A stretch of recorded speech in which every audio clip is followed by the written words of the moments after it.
chúng ta rất cần được nước một thiên nhiên, nước ảo là nước khoáng, nước tự nhiên. Nếu một người mua 700 mấy không phải là ví dụ như cái video nước nó mất tiền nhưng mà 700 mấy thôi thì nó là như trò không cao, nó là nước quân bình tốt. Còn nước của chúng tôi là nước cao thì nó vào thì cái người mình như là xích thì nó cũng vẫn cải cái của nó mà nó tự hào nhưng đó là xích nó làm cái xích đưa ra thì nó quân bình lại. Còn nếu khi nó chưa được nó đang như đủ trong người mình phải xích thì nó không có là được để mình được cái xích thì cái nó làm như trò. Và đây cái nguồn nước của chúng tôi mong quý vị hiểu được ai có hoàn cảnh khó khăn thì mình cần gửi và có thể có ý kiến đó cái chuyện hãy liên lạc được ở cái phòng nào qua số 71499188888 714991888. Ai có bình nước mà mắc tiền quý vị cứ hỏi là ô cái bình nước không muốn thì mua bình nước mắc tiền hỏi họ thì tôi xả 4 tháng 6 tháng để tôi xử. Listening to KALI-FM Santa Ana, Los Angeles. Following is a paid program. The program producer is solely responsible for its content.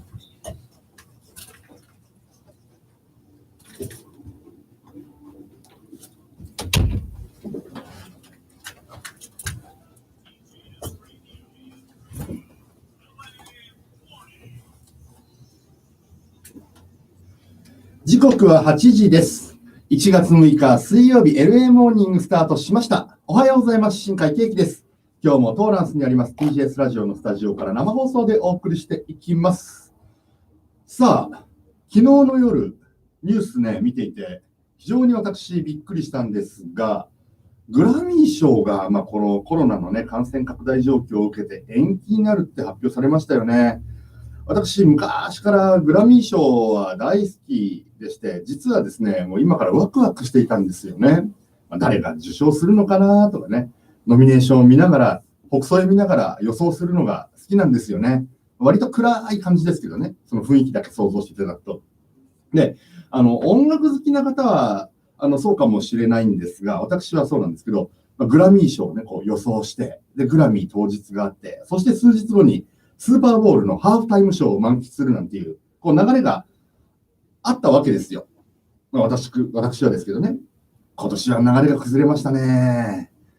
そして毎年中に入れるわけではないんですが、ステイプルズセンターに行っちゃうんですね、当日は。で、レッドカーペットがうっすら見えるみたいな、この隙間から見えるとか、そしてまたそこで北総へのみたいなね、そういう流れがあったんですけど、今年はねコロナ禍ですので結局は行かなかったとは思うんですがね。話は戻りますけど、グラミー賞また後ほどねニュースでもお伝えしますが、3月頃に3月14日かなになるなんていうふうに、発表されています。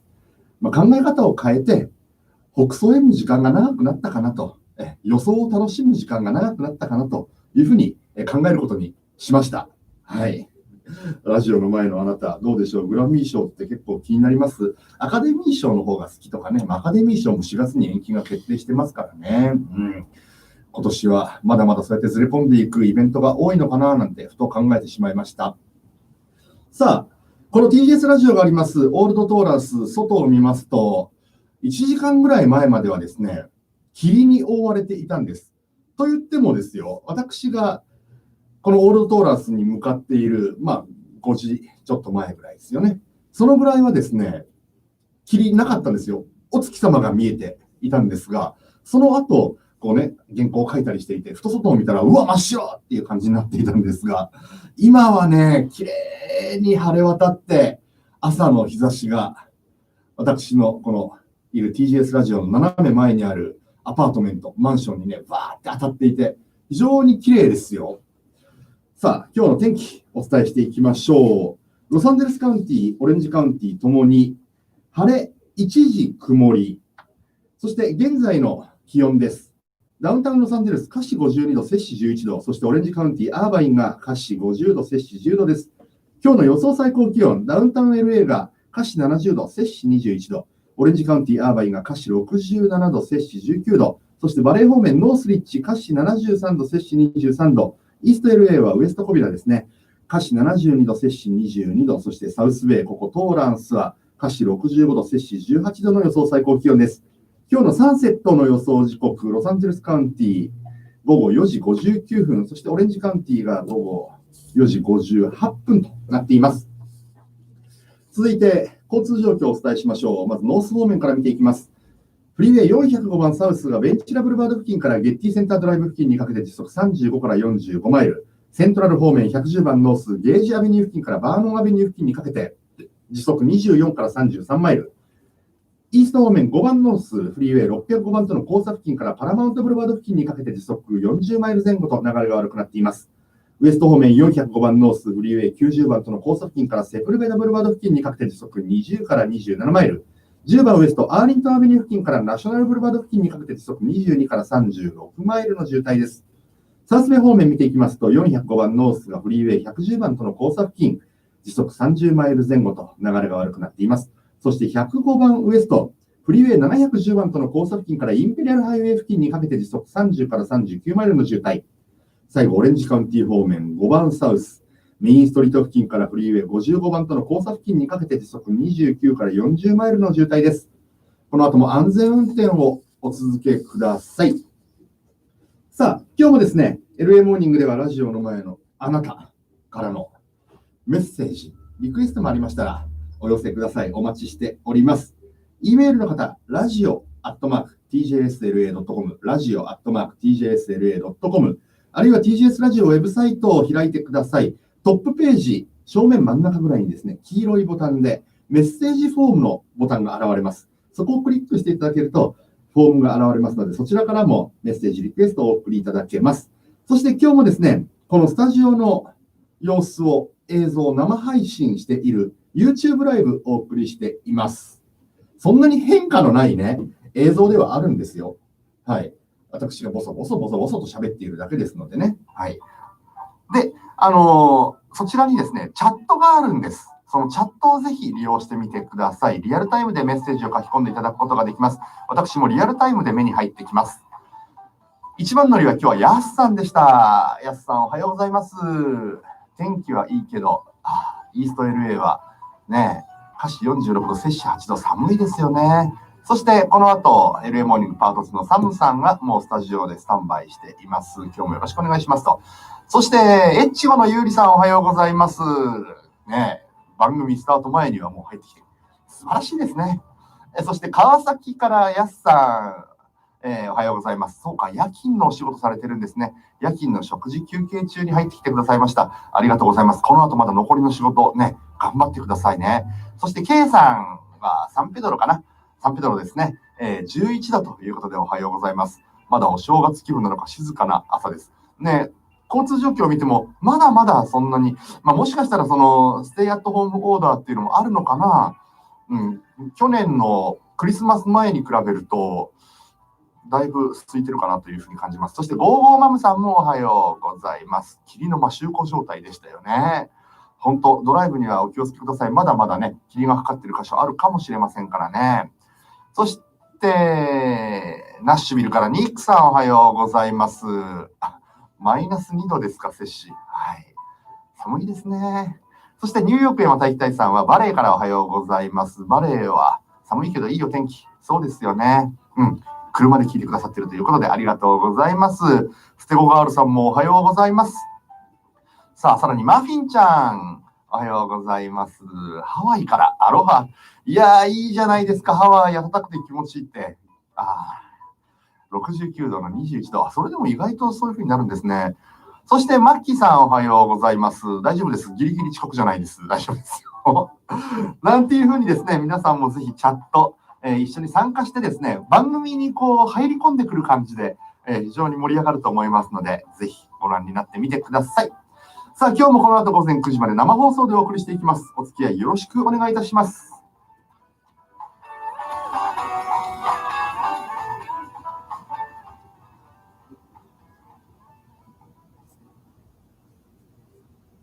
さあ始まりました焼き鳥の鳥松コース。エントリーはささみ、もつ、軟骨、ネギ肉、砂肝と並んでいます。さあお食事のスタートです。ささみふんわりといいスタートだ。軟骨はコリコリと、ネギ肉も絶品だ。やはり秘伝のタレと紀州備長炭が味の秘訣か。お客さんの表情が満足そうだ。素晴らしい。あっという間に平らげた。さすが鳥松、人気ですね。鳥松はガーデナ・アーティジア沿い。お問い合わせは310-538-5764まで。明けましておめでとうございます。本年もよろしくお願いいたします。こちらこそ本年もよろしくお願いいたします。さて、2021年にメディケアで何か新しい情報ありますか？メディケアプランを変更されたい方は3月まで変更が可能になりました。どんな新しいメディケアアドバンテージが出ましたか？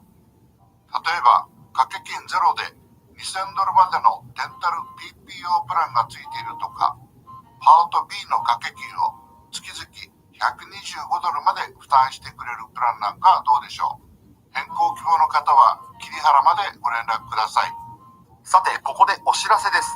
毎週第2と第4土曜日、午後1時から2時まで Zoom による無料メディケアセミナーを開催いたします。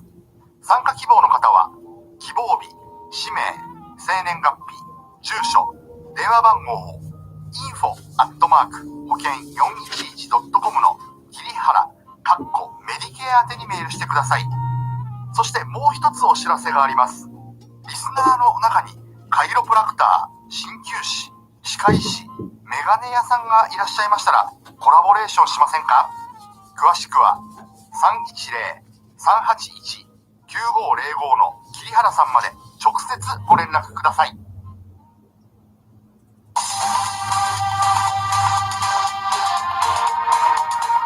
時刻は8時10分です。ニュースお伝えします。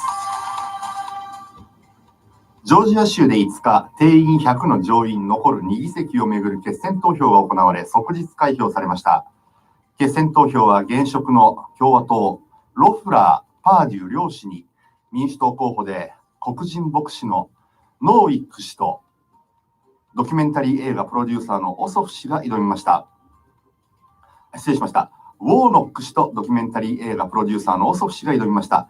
各メディアの集計などによりますと、開票率 98% 時点で、ウォーノック氏が得票率 1.2 ポイント差で当選を確実にしました。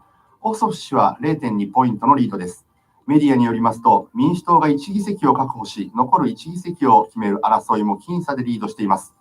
民主党が上院の主導権を握るには、2議席奪取が不可欠となります。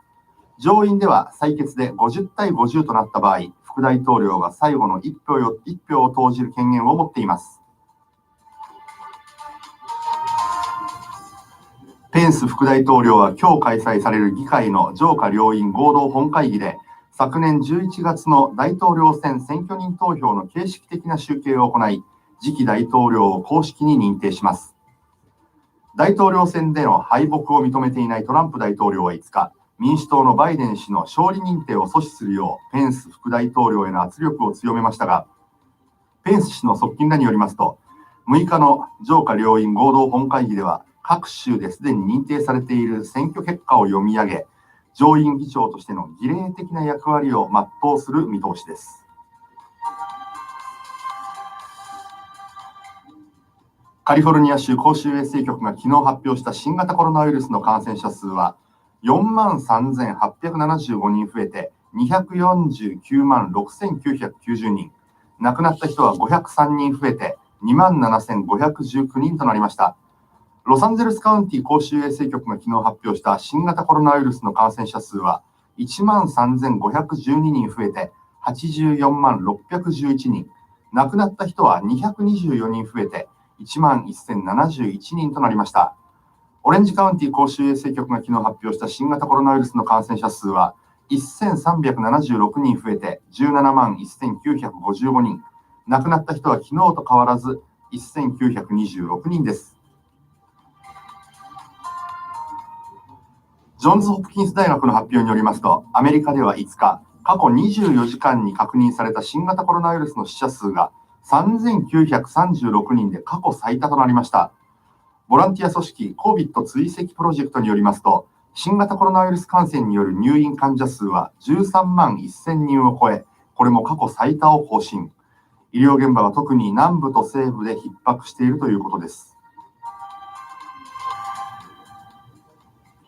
新型コロナウイルスの発生源などを調べるため、WHO 世界保健機関が中国に派遣を予定していた国際的な調査チームの専門家が入国を認められなかった問題で、WHO のテドロス事事務局長は5日の記者会見で入国を認められなかったことを明かし、非常に失望したと述べました。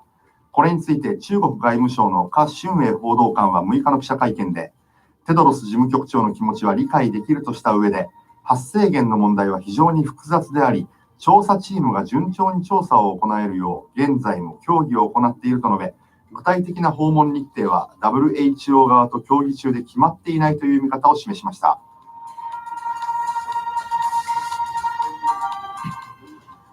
音楽界の祭典グラミー賞の今年の授賞式が新型コロナウイルスの影響で1月末から3月14日に延期されることになったと昨日主催者が発表しました。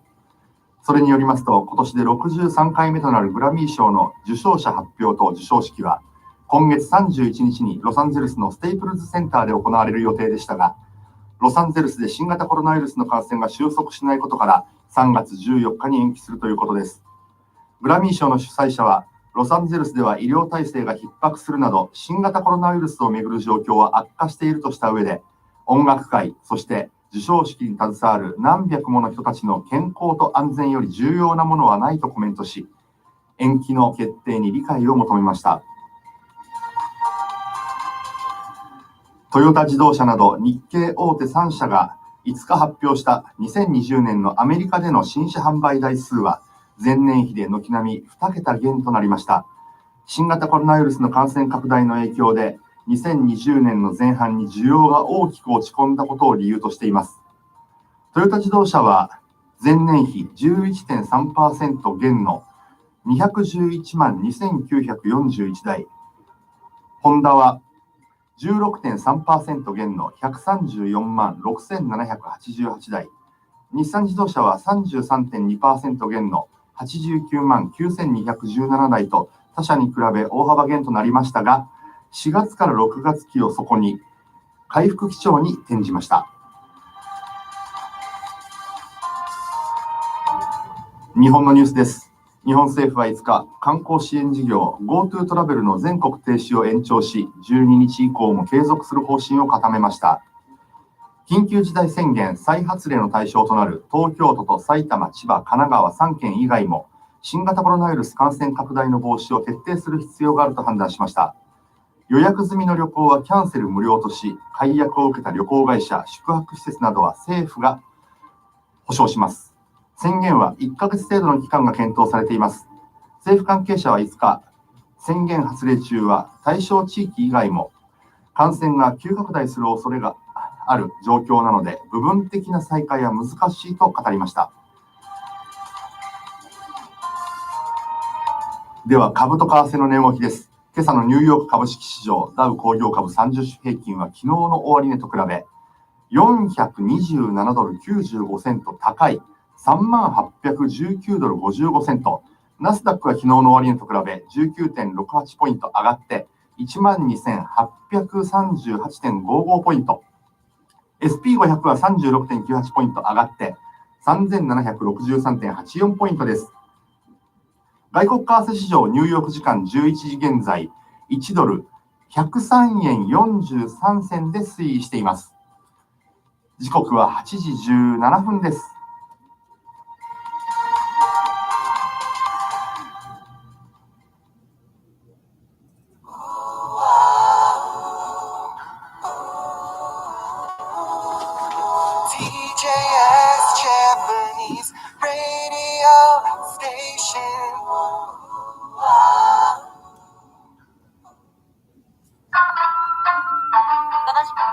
ショーン・テン・ショーマンさんによります朝一番風水寄せでお楽しみいただきます。今日はどんなお話が聞けるんでしょうか。お楽しみに。皆さん、明けましておめでとうございます。風水師のショーン・テン・ショーノでございます。本年もよろしくお願い申し上げます。と申し上げたんですが、風水の世界では2月4日からが新年なんでございます。というわけで、2021年、ハノトの牛年はどのような年になるのか、年の予測を何週間にわたってお送りしておるわけでございますが、今週は2021年の健康、そして経済の傾向をお送りしたいと思っております。まずは健康でございますが、カノと牛年のカノとは金、牛は土を表すんですね。それぞれには火の5行が欠如、そして火を消す水の5行が過剰なのは前にもご説明した通りでございます。火がないことでそれぞれに起こる問題は以下の通り。カノとの金が引き起こす問題は漢方の世界では肺、鼻、皮膚などの呼吸器系の問題です。2021年も呼吸器系に影響を与えるインフルエンザや新型コロナのウイルス感染が引き続き心配ですね。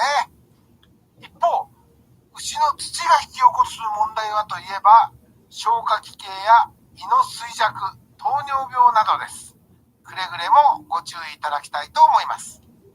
また、火の欠如と申しましたが、これは心臓、血液循環、脳や目、体全体の活力などに影響を与える可能性があります。また、過剰な水は泌尿器系、腎臓、生殖器、耳などに問題を引き起こす可能性があります。それぞれの臓器にご心配のある方は、早めに市中水明を受けて対策されることをお勧めしたいと思います。次に、株式市場と経済の見通しでございます。先ほど申し上げましたが、2021年は5行の水が強まるので、火を象徴する経済衰退の一因となる可能性がございます。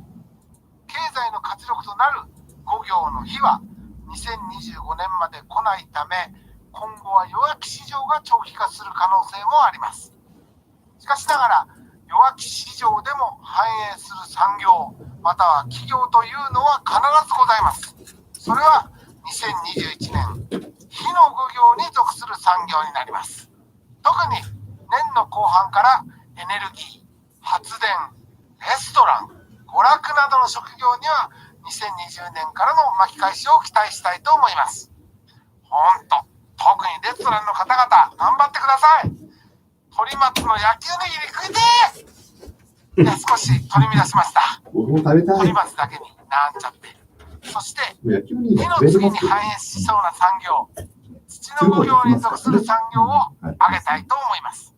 不動産、土地開発、工業、保険、コンピューターソフトウェア、テクノロジーなどの活躍が考えられます。逆に、2021年、運気の弱い産業はどこなのか。それは、5行の金に属する産業で、深刻な競争に直面する可能性がございます。自動車、エンジニアリング、銀行、機械などが含まれます。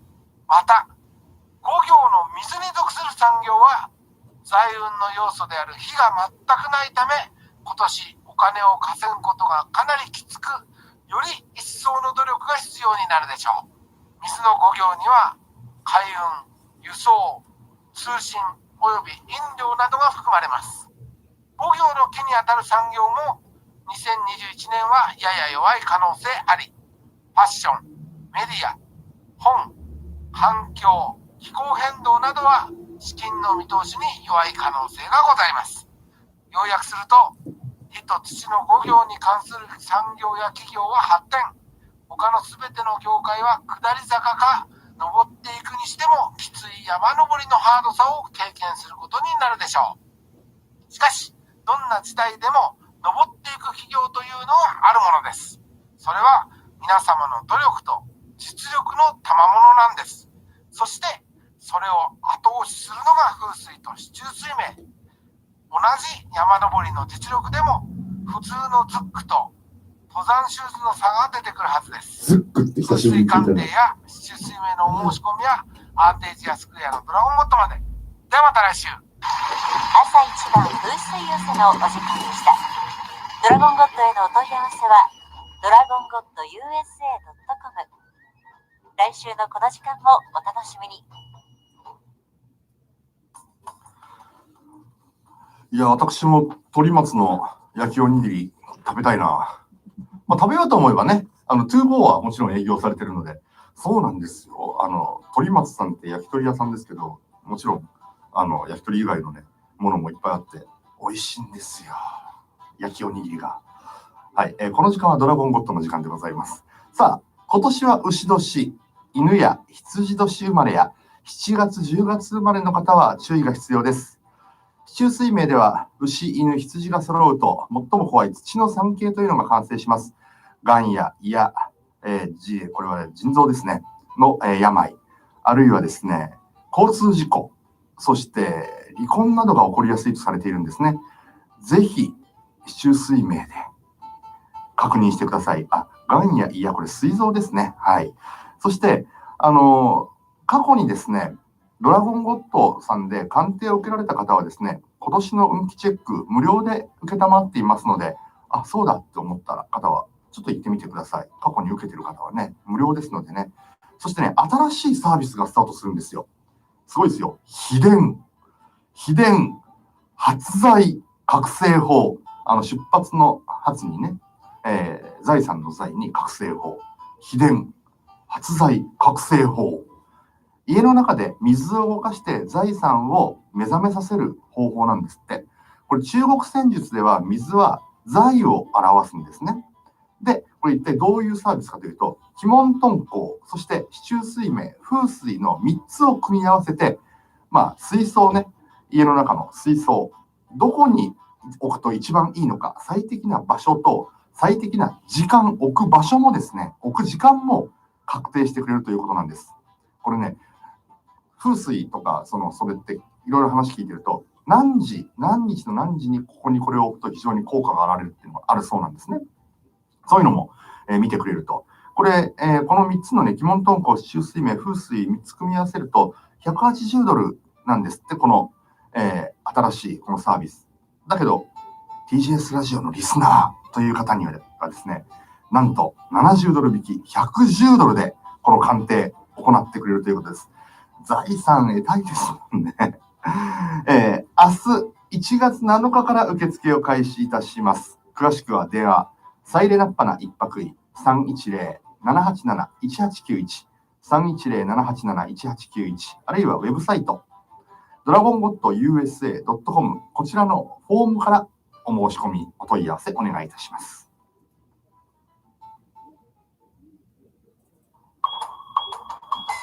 ビールと泡のベストバランスご存知ですか？炭酸が抜けるのを防ぎ、美味しさをキープする泡とビール。このベストバランスは20対80から30対70。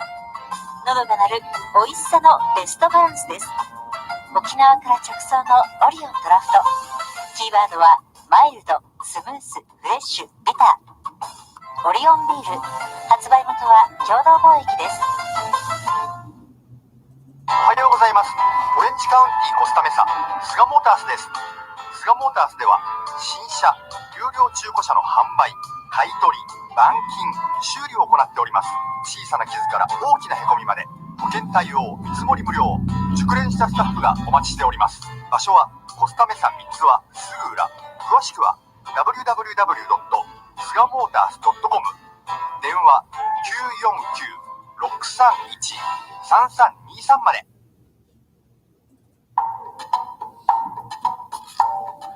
さあ、この TGS ラジオをお聞きいただいている方にはですね、もうおなじみでしょう。海の雫フコイダンありますよね。海の雫フコイダン。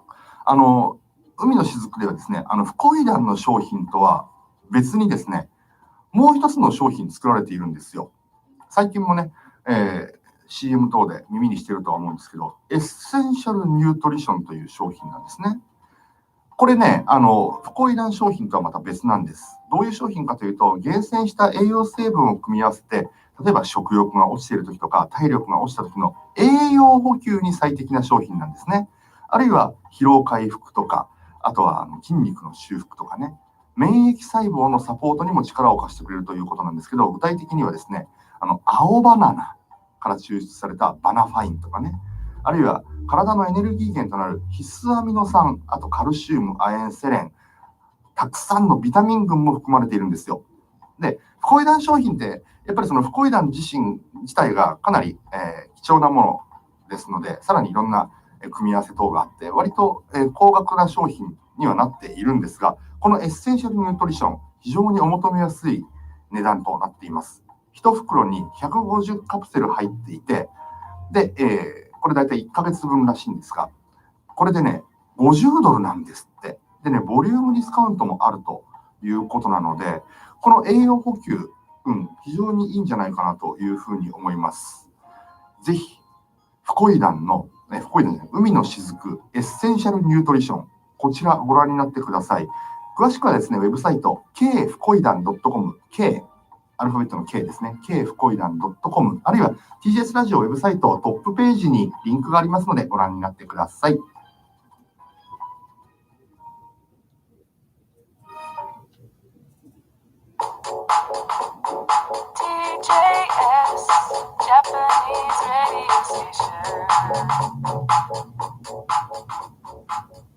TJS Sports。さあ、スポーツニュースいきます。まずはメジャーリーグプロ野球関係からですね。ESPN 電子版は5日、プロ野球の巨人からポスティングシステムを利用してメジャーリーグ移籍を目指している菅野智之投手について、期限までに契約を結ばない可能性が高まったと伝えました。交渉期限は東部時間7日午後5時に迫っています。資金力のあるニューヨークメッツが争奪戦から撤退しました。そして獲得に乗り出しているサンフランシスコジャイアンツやボストンレッドソックスはですね、菅野が求める金額を払うことは期待できないとしているんですね。で、巨人はですね、菅野投手に4年契約を提示しました。契約には来シーズンのオフ以降に残り契約を破棄できる条項も含まれていまして、今回巨人に残留した場合でもメジャー挑戦は可能とされているんですね。どうなるんでしょう。今日が6日ですので、まだね、明日まであるので、まだわからないかなとは思うんですが、どうでしょう。さあ次にバスケットボール NBA です。昨日も各地で試合が行われました。ロサンゼルスレイカーズ対メンフィスグリズリーズは94対92でレイカーズが勝っています。レイカーズはレブロン・ジェームス選手が26得点11リバウンド、そしてアンソニー・デイビス選手も26得点10リバウンドのダブルダブルで勝利に貢献しています。ブルックリン・ネッツはユタジャズに130対96で、これ大勝ですね。大勝ちしています。その他、デンバーナゲッツ、サンアントニオスパーズ、そしてシカゴブルーズがそれぞれ勝利を収めました。さあ続いて、アメリカ女子ゴルフツアーを主戦場としている畑岡奈紗選手が自身の今シーズン初戦を2月25日から28日にフロリダで行われるゲインブリッジ LPGA とする方針を決めたことが分かりました。今月21から24のツアー開幕戦トーナメントオブチャンピオンズには出場を見送って第2戦からの参戦ということになります。これね、調整期間がもう少し必要と判断したということなんですね。畑岡奈紗選手といえば98年生まれの黄金世代ですよね。原英莉花選手とか、あるいはいっぱいいますよね。勝みなみ選手もいますし、渋野日向子選手も黄金世代ですよね。その黄金世代を牽引しているのはこの畑岡奈紗選手ではないかと思います。アメリカツアーで通算3勝を挙げて世界ランキングは日本勢最高の現在7位です。さあ最後ラグビーです。大阪で開かれている全国高校ラグビー大会は5日準決勝が行われました。初優勝を目指す京都成章高校と2連覇を目指す神奈川桐蔭学園がそれぞれ勝って決勝に進みました。全国高校ラグビー大会の準決勝は東大阪市の花園ラグビー場無観客で行われました。第1試合は6大会ぶりに準決勝に進んだ京都成章と優勝6回の強豪ですよね、東福岡高校が対戦して京都成章の勝利と、そして第2試合は桐蔭学園と初めての決勝を目指す大阪朝鮮高級学校が対戦しまして桐蔭学園が勝利を収めました。決勝は今月9日に花園ラグビー場で行われます。私はですね、東京の目黒学園をちょっと応援していたんですが、ね、割と花園大会、全国大会には来たんですけどね、残念な結果だったんですけどね。さあ、どっちが勝つんでしょうかね。一応元ラガーマンの私としては非常に気になっているんですよね。桐蔭学園、わかんない。以上、スポーツニュースでした。時刻は8時33分です。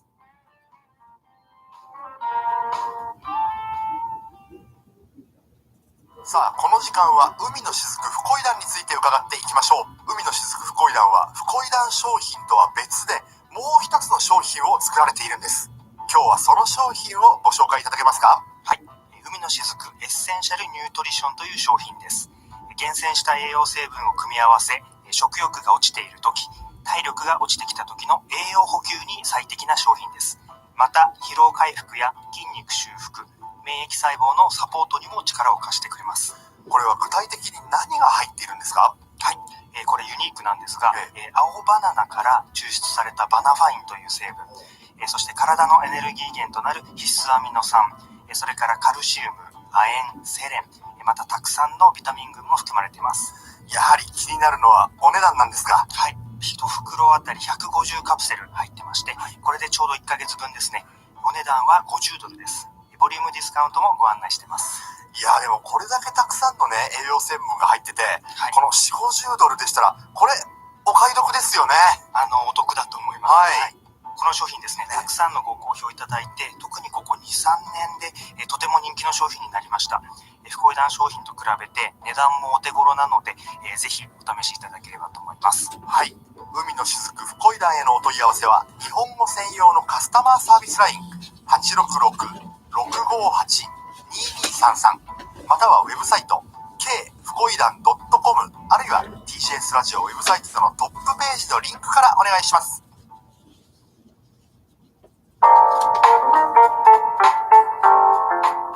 TGS ラジオ LA モーニング、今日もオールドトーランスのスタジオから生放送でお送りしています。さあ、メッセージご紹介しますね。ランタロさんありがとうございます。タイトルが今シーズンはどうでしょう？何でしょう？新海さんおはようございます。おはようございます。おととい、プレーオフ出場を決めたラムズがこのまま突っ走ればというふうに話されてましたよね。小生もそう思うのですが、ただ、まだ一勝もしていなかったニューヨークジェッツに今シーズンの初白星を献上したり、その試合で見せた数々のおまぬけプレーを見ていると、やはりちょっとねと思ってしまいます。まあそれでも奇跡を信じて応援しましょう。何が起こるかわからないから。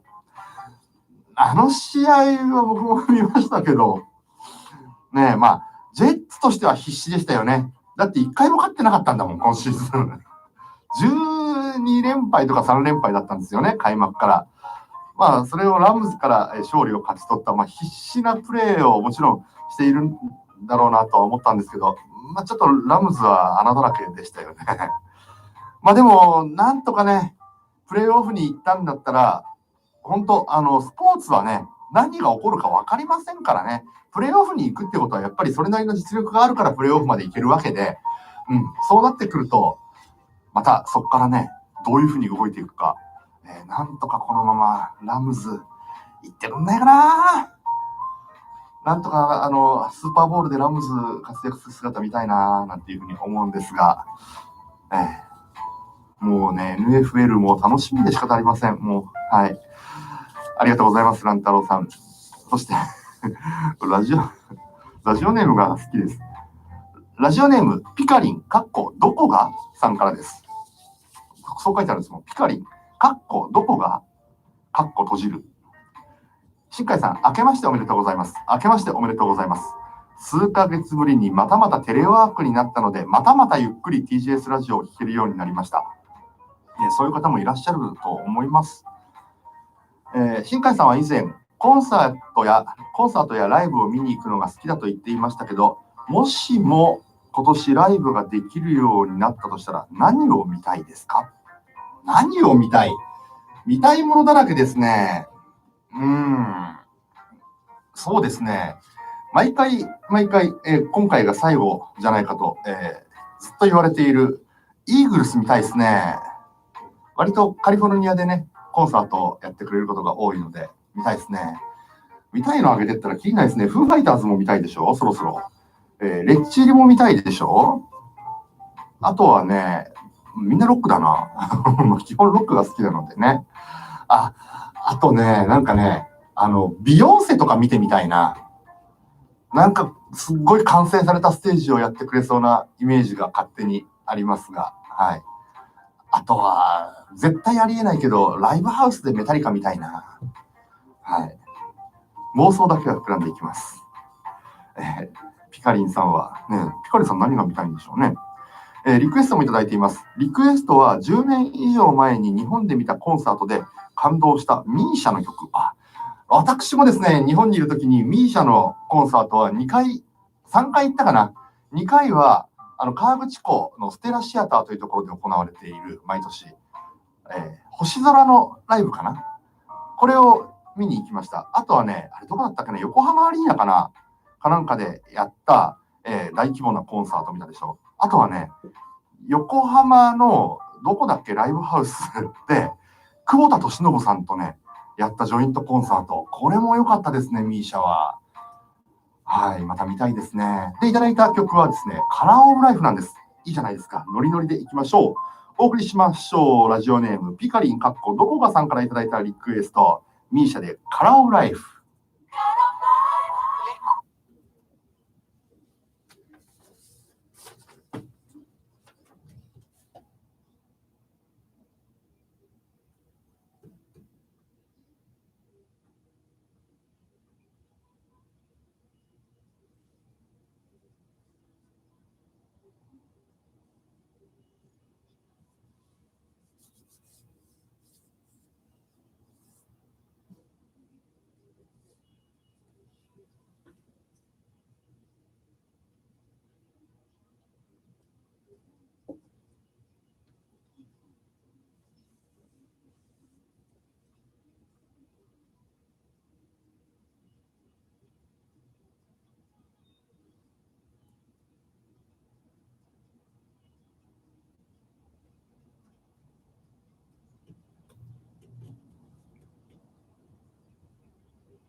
今のってフランス語ですよね。そうですよね。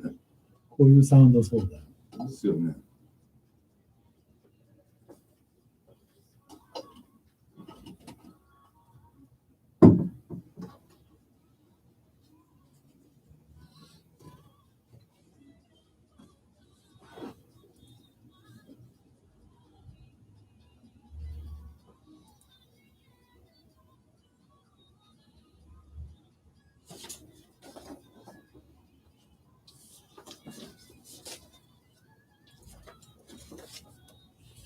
誕生日の追加。UO か。O か。彼の。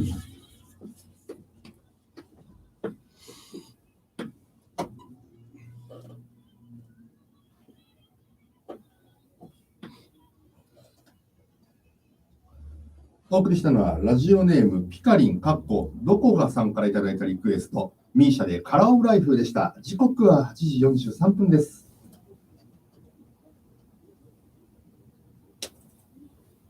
見て見て、静岡産のティーバッグのこの値段って安い。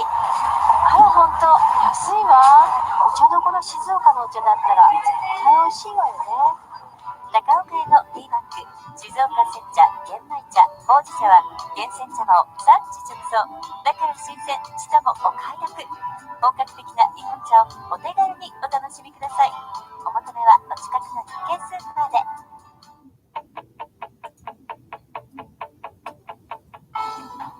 時刻は8時43分です。この時間の交通状況を見ていきましょう。番組冒頭でお伝えした渋滞箇所、解消し始めているところが多いんですが、渋滞残っているところだけお伝えしていきます。まずは110番ノースダウンタウン行きですね。マンチェスターアベニュー付近からバーノンアベニュー付近にかけて、時速23から32マイル。そして、これはサウスベイ方面になりますかね。105番イーストですね。105番イーストで事故が発生しています。8時32分頃、パラマウントブルバード付近で事故がありまして、現在ライトレーンがブロックされています。この影響もあって、ロングビーチブルバード付近からパラマウントブルバード付近にかけて時速23から32マイルの渋滞です。そしてイースト方面はフリーウェイ5番がフリーウェイ605番との交差付近流れが悪くなっています。ウエスト方面は405番ノースはカルバーブルバード付近からセプルベダブルバード付近にかけて時速30マイル前後という風になっています。その他は渋滞解消しているようです。この後も安全運転をお続けください。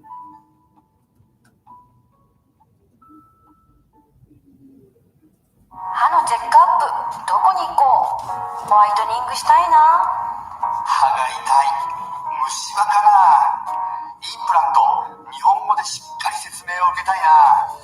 こんな時、インプラントロジストのドクター伊藤にご相談ください。一般歯科からインビザライン矯正まで日本語で安心して治療を受けられます。オフィスはリトル東京とオレンジカウンティ。詳しくはロフトデンタル .com をご覧ください。ドクター伊藤のデンタルアベニュー。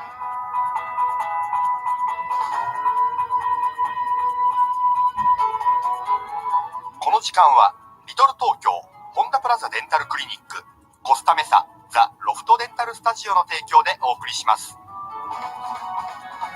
さあ、この時間はドクター伊藤のデンタルアベニューです。2021年初のデンタルアベニューの時間ということで、ご紹介していきましょう。伊藤浩二先生です。明けましておめでとうございます。どうも明けましておめでとうございます。今年もよろしくお願いいたします。よろしくお願いいたします。さあ、その新年最初、もう質問といいますか、アドバイスが欲しいという、メッセージいただいております。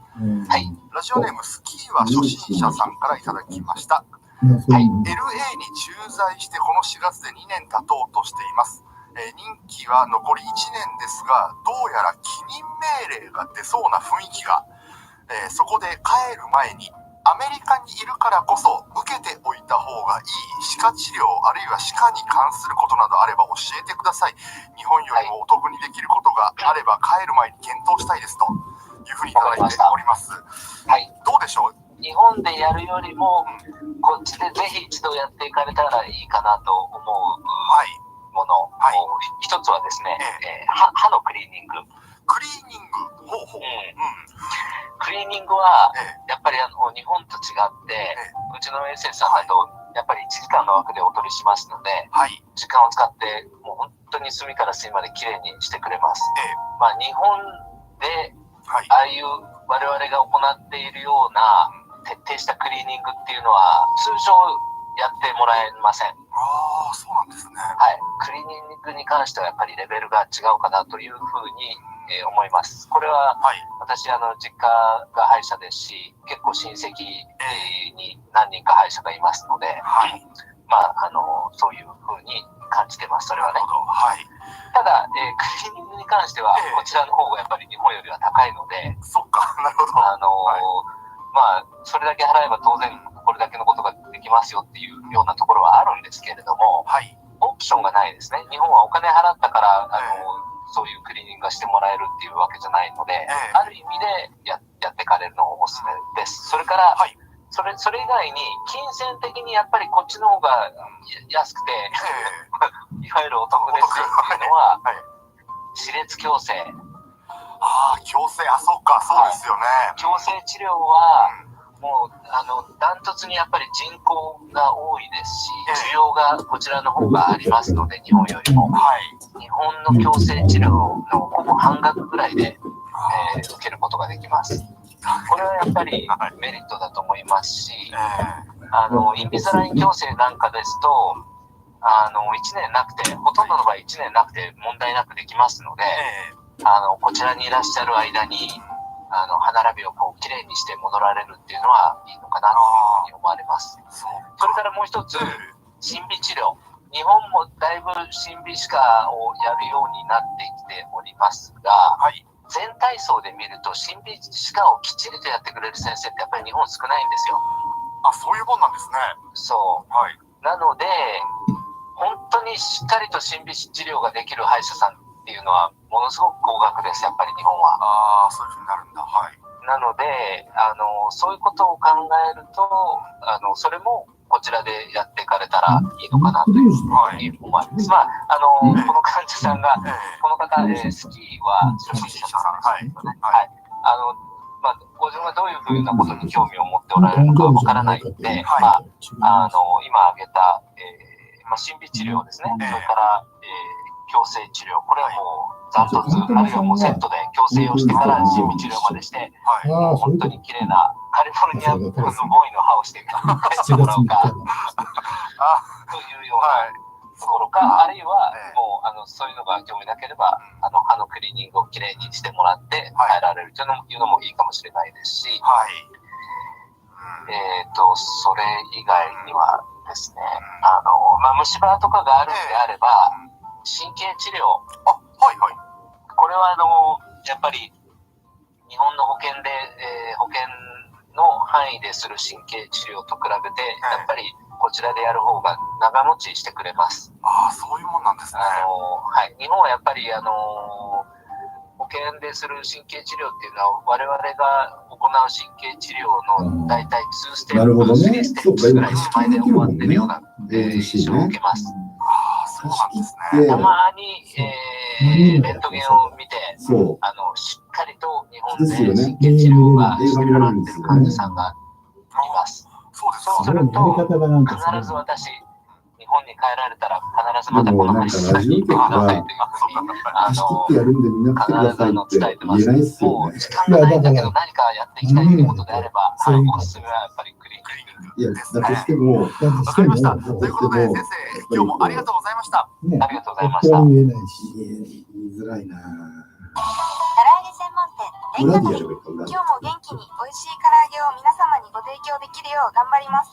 事前に電話オーダーをいただければ待ち時間なしでお渡しできます。レンガトリの唐揚げはグルテンフリー、ノー MSG。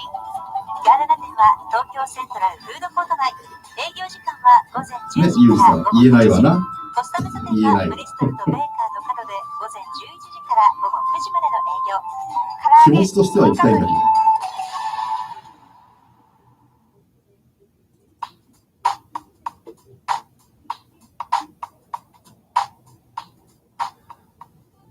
先ほどね、ラジオネームがピカリン、どこがさん。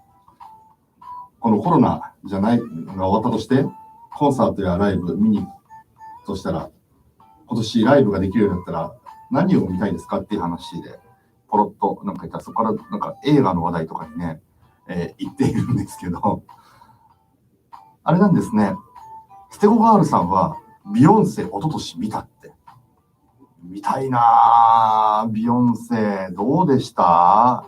絶対なんかこう、すごい完成された派手な、なんかコンサートなんじゃないかなというふうに私はいろんなね、ライブ映像を見ていて、思うんですけどね。あとは、チルチルチルさん、レッチリ前座で見たことがある。すごいな。レッチリがまだ前座だった頃ってことですか？それも貴重ですよね。すごいな。マドンナのコンサート行きたい。チルチルチルさん。マドンナのコンサートは日本で行きましたね。確か。行きました。何の時のコンサートツアーだったのかな。いや、なんか年を取られてきても、スタイルのいい方だな。動くなって思って見ていたのを覚えておりますが、ねえ。行きたいのいっぱいありますよね。で、カントマさん、コンサートじゃないけど、トップガン2を見たい。私も見たくてしょうがない。ねえ。来年ですもんね。今年か。今年ですもんね。もうだって、映画のトレーラーがもうものすごいいっぱい出てるじゃないですか。しかも5分とかね、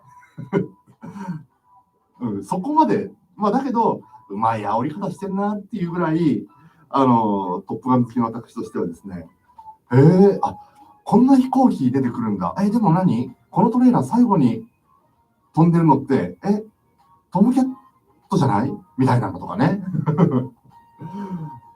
みたいな。で、確か、ど忘れしちゃった。トップガンのね、最初の方で、一緒に飛んでて亡くなっちゃった人いるじゃないですか。劇中で。グーズグーズでしたっけの息子さんがね、出るじゃないですか。よく似てる俳優さんを探しましたね。あれは、すごいそっくりじゃんって思ったんですけどね。いやー、トップガンは早く見たい。まだ上映してないですもんね。してないですよね。そうそうそう。いやでも本当ね、トム・クルーズ、最近もニュースになってましたけどね。ミッション・インポッシブルの撮影中か。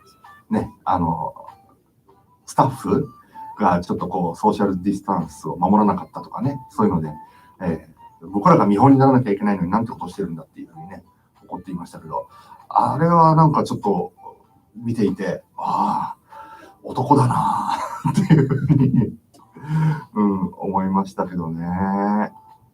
いやー、ほんと今見たい映画、トップガン2ですよね。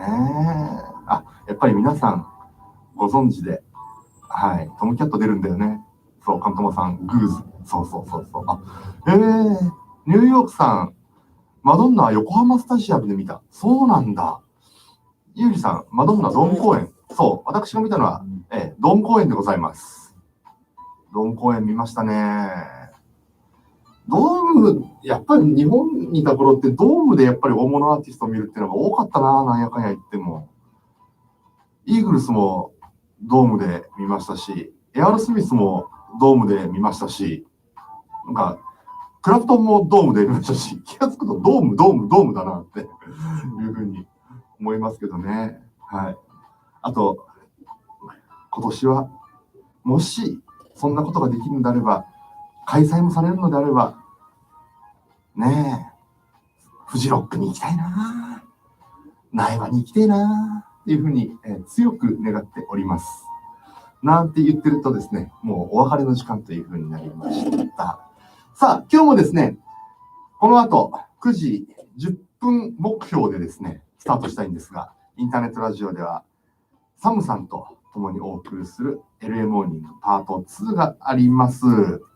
先週末放送のスイートディグズ LA でサムさんね、ゲストで出てくださって大変盛り上がったんですけど、和製英語とかね、あとは、これを、アメリカで言うと結構失礼なことに当たるよみたいなことを話してるんですけど、あれがね、かなり盛り上がったので、この LA モーニングパート2でもちょっと数回にわたって和製英語で盛り上がってみようかな、なんていうふうに思いますので、前送っていただいたメッセージと被っても全然構いません。ぜひですね、メッセージをお送りください。この和製英語ってどうなのとかね。これって和製英語なのとか、こっちに来た頃はこの英語が通じなかったなみたいな話がありましたら、ぜひ、できれば、大変かもしれないですけど、E メールでお送りいただけると嬉しい。radio@tjsla.com あるいは TJS ラジオウェブサイトトップページにあります。メッセージフォームからお送りください。ちなみにパート2はですね、ニュースの部分に関してはサムさん英語で伝えてくれます。なので周りにね、英語を聞かれる方がいたら、ぜひ一緒に聞いてみてはいかがでしょうか。英語を話される方がね、いるんでしたら。で、私が当然日本語でお伝えします。さあ、ということで、お別れの時間という風になりました。今日はですね、今日誕生日のボーイのね、ドラマー、高橋誠さんが誕生日ということで、ボーイのビーブルーを聞きながらお別れです。ということで、お付き合いくださいまして、ありがとうございました。明日は、陽子さんと私、新海でお送りする LA モーニングです。そちらもお楽しみに。では、良い一日を。ということは、じゃあ、2の方は、変えちゃう。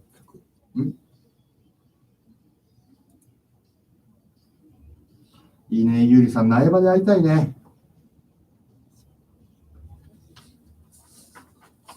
苗場で会いたい。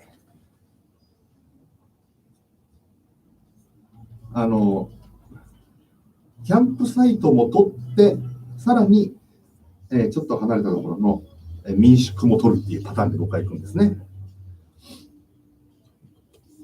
天気が良かったら、キャンプサイトで寝て、だけど、天気が悪かったら宿に泊まるという、もう逃げですね。はい。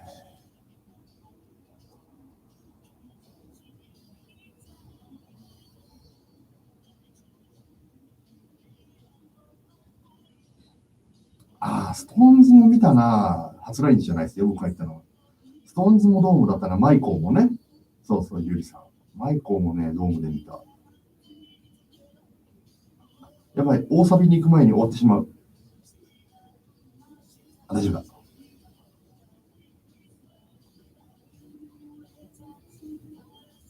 キャンピングカー借りてもいいね。うん。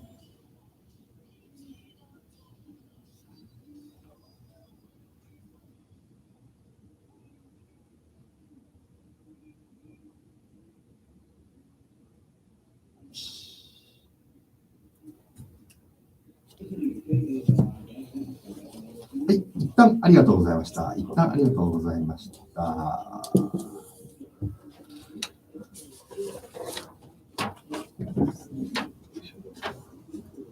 もうね、冬のね、苗場はね、実はね、スキー場の苗場行ったことがないんですよ。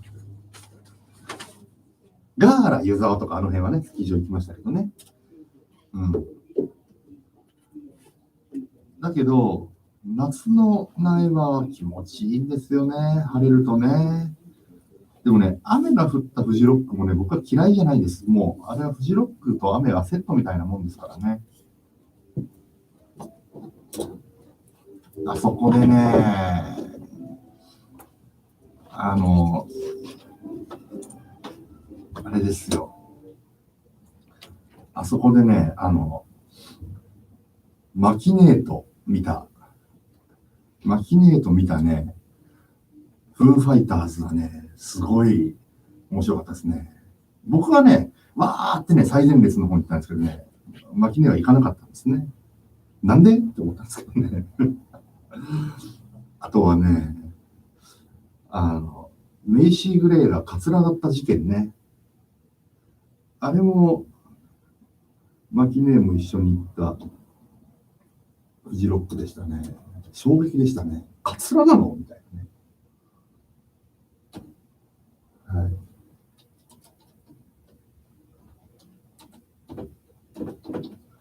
いやー、でも、ロックフェスは楽しい。でね、日本のロックフェスはね、綺麗。ほんと綺麗。で、食べ物が充実してる。特にフジロックなんてね、新潟のね、酒造協会みたいなところがね、テントを作っててね、新潟の日本酒勢ぞろいなんですよ。本当に。スラ事件知らなんでしょそうそうそう。とにかくね、食べ物も美味しいんだよな、フジロックは。いろんな屋台が出てて。でもそう考えると、今考えると、新潟のラーメン店とか出てんのかな？出てる可能性あるよな。ステゴガールさん何？マドンナのコンサート、9/11直後だったんだ。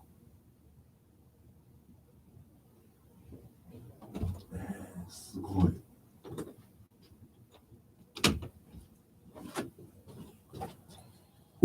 そうなんだ。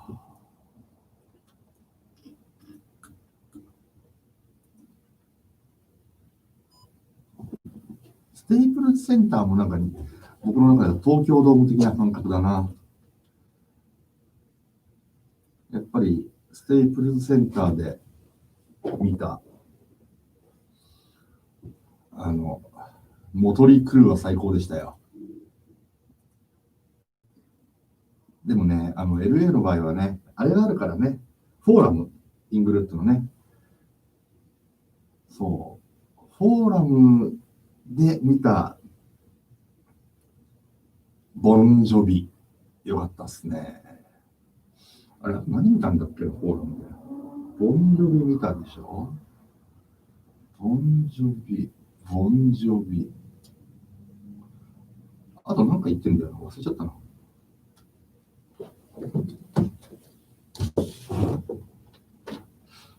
U2 はどっちだっけ。モトリー見たいっしょ。ドラムセット空中で回転してましたよ。山中湖のね、ジャズフェスもいいよね。鍋サダとか出るんですよね、大体ね。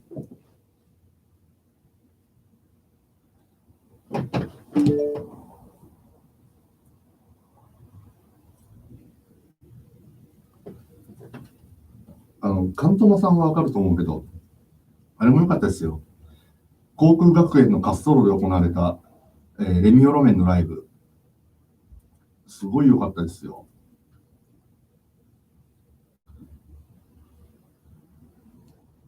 そう。雨が上がってね、直前まで雨だったんですけどね。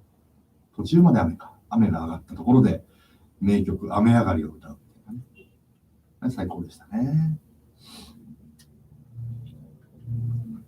あそこからね、生放送したんですよ。あの時。当時はね、FM 富士の、敵会社にいたんですけどね。滑走路上に、スタジオを作り、で、そこから、私、担当 D だったので、やりましたね。よかったですね。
一番最後の曲を、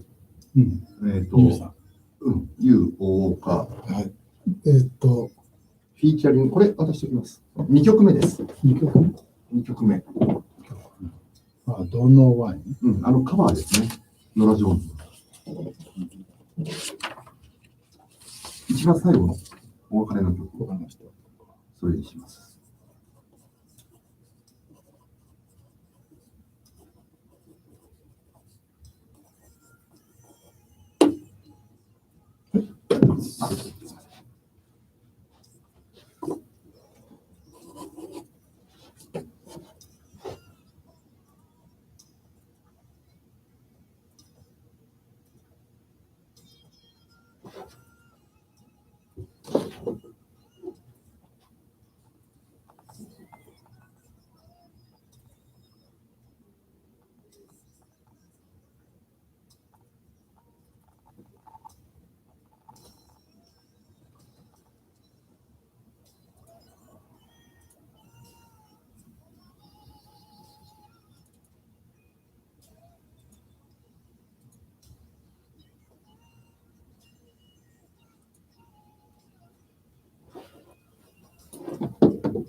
いきなりエンディングネタバレ。いいっすよ。それでいいんですよ。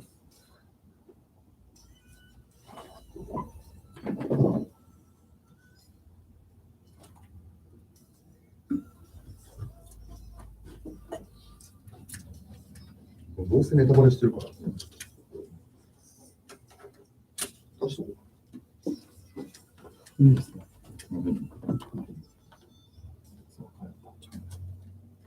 いうふうにあるわけです。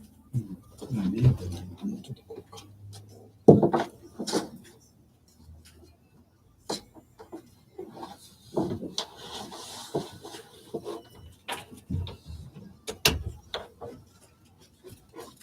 ありがとうございます。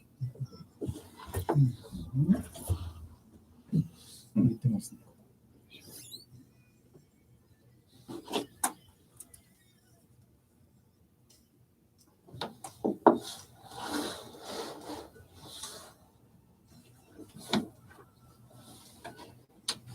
飾り付けが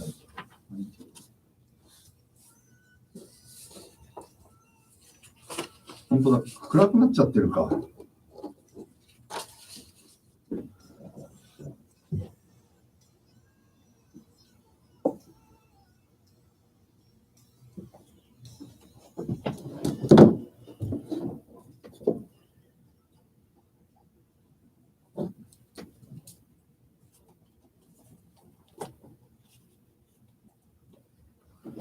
では、いきます。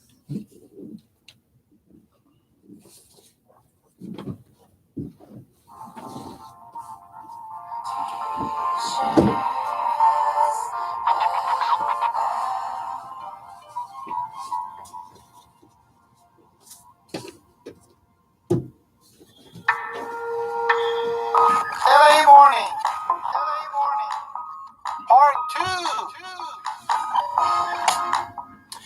Happy New Year, Los Angeles! The time is 9:10 a.m. Wednesday morning on January 6th, broadcast live from TJS Radio Studio in Torrance, California. Welcome to the first show of the year for the LA Morning Part 2. This is Sam, your VJ. How are you doing this morning? TJS Radio presents news, sports, weather, and other useful local information in both English and in Japanese. This program broadcasts on internet radio, and you can hear us by using the TJS Radio app on your smartphone and tablets. You can also hear us by accessing our website at www.tjsla.com and find our radio player by clicking the right-hand column of the page. You can watch us live on YouTube and search us by typing the keywords TJS Space Radio and find today's date followed by LA Morning Part 2. YouTube have its own live chat function, so you can send your messages and requests using this live chat function. Or you can also send your messages and requests accessing our website top page request form, or you can also email to radio@tjsla.com. So allow me to introduce our co-host, Mr. Shinkai. Happy New Year! 明けましておめでとうございます。TJS ラジオの新海です。さあ、LA モーニングパート2始まりました。この番組は、私、新海とですね、サムさんが英語でニュース、あるいはこうやってね、お話をしてくれて、で、私が日本語でお伝えするという、バイリンガルプログラムとでも言っておきましょうか。ですのでね、もし、あなたの周りに、英語を例えばね、勉強中とかね、あるいは英語しか話せないなんていう方が一緒にラジオを聞いてくださってるっていう環境がありましたら、ぜひ一緒に楽しんでください。そして、この番組でもラジオの前のあなたからのメッセージ、お待ちしております。E メールの方、radio@tjsla.com、radio@tjsla.com、あるいは TJS ラジオウェブサイトトップページにありますメッセージフォームからもお送りいただけます。で、LA モーニングから引き続き、YouTube ライブをお送りしておりますので、そちらのチャットもぜひ参加してみてください。さあ、サムさん。はい。年末年始はどう過ごされましたか？そうですね。まずは大晦日の日、神戸のある FM ムーブラジオのクリスとミカさんの、大晦日番組に出ました。なんか20 NOX21 っていうやつでちょっとやってたんですけど、それをちょっと盛り上がりましたね。そうですか。それが31日ということですね。朝早くですね。はい。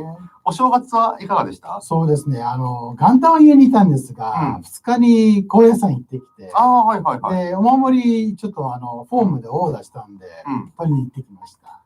高野山ね。高野山。昨日もちょっとFM 富士の番組でも話題になったんですけど、高野山といえばね、ジャニー北川さん、ジャニーズを作ったね、はい。ジャニー北川さんの出身というか、ジャニーさんはお寺の子なんですよね。あ、そうなんですか。そうそう。これ、金曜日話している勝見さんなんかに言うと、はいあの子がね、みたいな言い方するんですけどね。はい。そんなに年変わらんだろうって思いながら話してるんですけどね。はいそう。そっか、じゃあ、2日に高野山に行ってこられたということなんですね。そうですね。シカさんは私、休みが2日だけだったんですけど、はい。ただ、ちょっとね、ドライブすると結構、ほら、気分がスッキリするので、ランキャスターの方に私ドライブに行ってきまして、なんで行ったかっていうと、はい、ランキャスターの方にエドワーズ空軍基地ってあるじゃないですか。ありますね。はい。で、そのエドワーズ空軍基地の辺って、いわゆる水が干上がってしまった湖。はいはいはい。だだっ広い。ありますね。あれをちょっと見たくて、そうそう、行きたいなと思って行ったらですね、当然、エドワード空軍基地の、ウエストゲートまではね、普通に行けるんですけど、そこに、そこからゲートは当然入れないんですけど、あそこまで行って、アメリカを感じましたね。一直線の何も見えないところに向かっている道路とかね。広いですよね。広いですよ。本当、そんな感じでしたね。はい、そんな感じでございました。はい。さあ、そしてですね、もうすでに E メール集まり始めていますが、はい。今日はですね、今日からちょっと数回にわたって、ジョークオブザデイじゃなくて、はい。和製英語ね、何ていうんですか、ジャパニーズ・イングリッシュとでも言っときましょうか。はい。はい。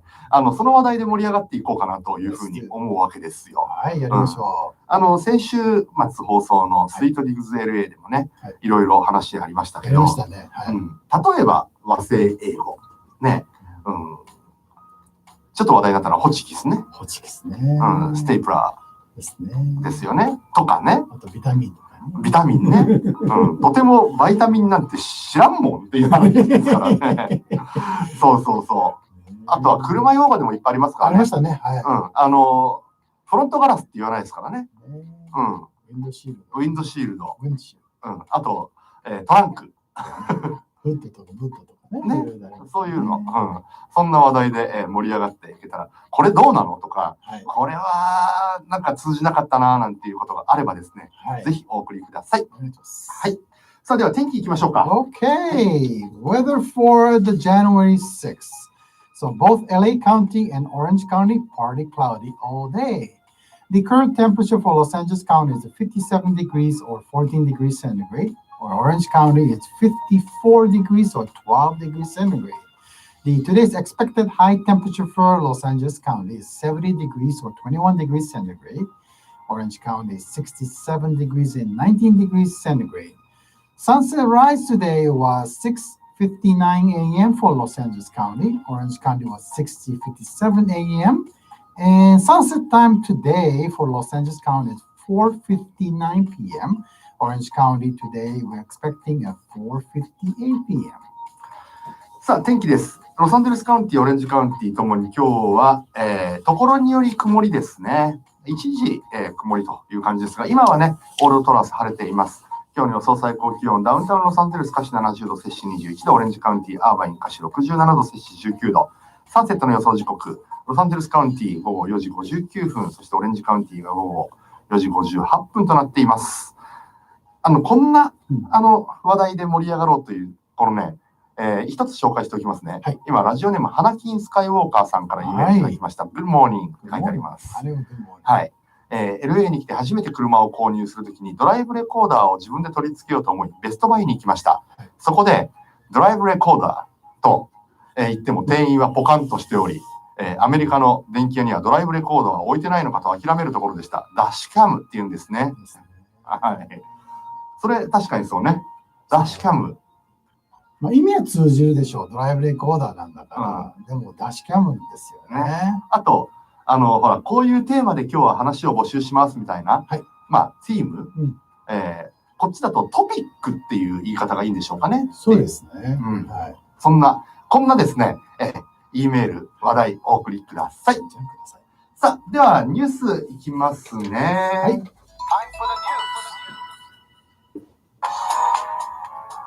Okay, TJ's Newsline. The head of the World Health Organization has expressed disappointment after a team of international experts was not granted to enter to China. So WHO has made arrangements to dispatch an investigation team to China this week to examine the origin of the coronavirus and what happened during the early stages of the outbreak in the country. The HAO Director General Tedros Adhanom Ghebreyesus had told the reporters Tuesday that 2 members of the team had already set on their journey to China, but Chinese officials has now finalized the necessary permission for their entry.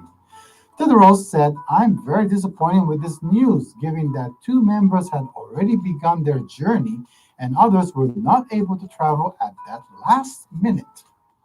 He said that he had strongly urged China officials to ensure the team's smooth entry into their country so that the mission can get underway and as soon as possible.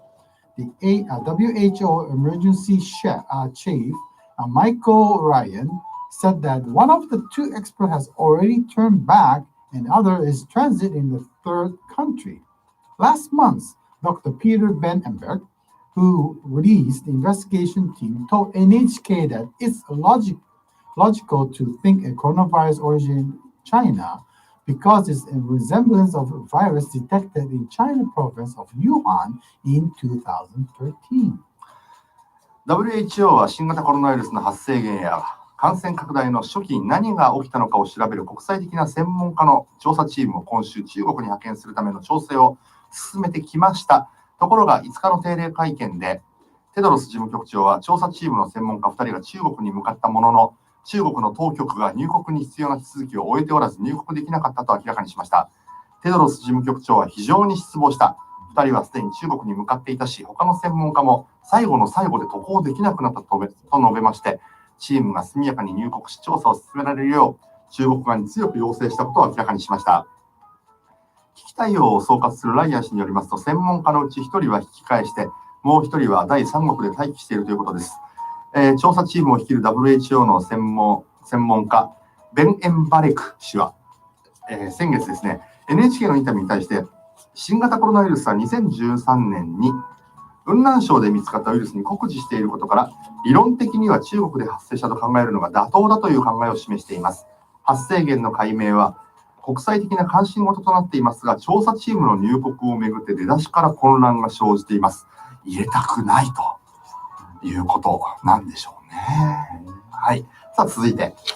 Okay, Professor Hiroshi Nishiura of the Kyoto University offered a prediction of after making a simulation of the future virus spread in Tokyo. The government plans to declare a state of emergency in this capital area. In this mathematical modeling, the professor used replication rates that indicate the average number of people a singular coronavirus carrier will infect. So Nishiura says that the current estimated replication rate in Tokyo is 1.1. He says that no new measures.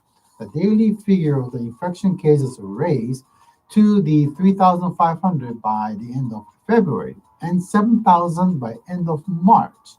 He notes it's impossible that he reduced the rate of 0.99 by the end of taking the measures, including the shorter business hour for restaurants. He says the rate means that new daily cases remain almost the same as now, around 1,300 end of February. Nishiura reasons that the rate could be reduced to 0.72 new daily cases would fall under 100 by February 25th. He says a 35% reduction requires the level of antivirus measures imposed the rating state of emergency declared last spring. Nishiura asks if the second state of emergency fails to achieve the similar results, reducing the number of infections will no longer. さあ、感染拡大が続く新型コロナウイルス対策として政府は緊急事態宣言を出すことを現在検討しています。これについて京都大学の西浦教授が新たにシミュレーションを行った結果、東京都の感染者数を十分に減少させるには、昨年の緊急事態宣言と同等のレベルの効果を想定しても2月末までかかるということが分かりました。シミュレーションは感染者1人が何人に感染させるかを示す実効再生生産数と呼ばれる数値を使って行われました。それによりますと、現在の感染状況から東京都の実効再生生産数はおよそ 1.1 となりまして、仮に新たな対策をせずにこの状態が続くとすると、2月末の時点で新たな感染者数は1日およそ3500人、3月末にはおよそ7000人まで増えると見られるということです。その上で去年経験した流行の第1波や第2波の際のデータを参考に新たな対策を取るということで、どれだけ感染者数が減るかを、数理モデルを使って計算したということです。さあ、続いていきましょう。Okay, this was mentioned on earlier LA Morning Show this morning that the Grammy Award for 2021 will no longer take place this month in Los Angeles and will broadcast in March due to the recent surge of coronavirus cases and death. So the Recording Academy told the Associated Press on Tuesday that annual show would shift from its original January 31st broadcast to a later date in March. Grammys will held in Los Angeles at the Staples Center. Los Angeles County, an epicenter of the crisis in California, has surpassed 10,000 coronavirus 19 deaths and has the 40% of death in California. It is the third state reached of 25,000 deaths count.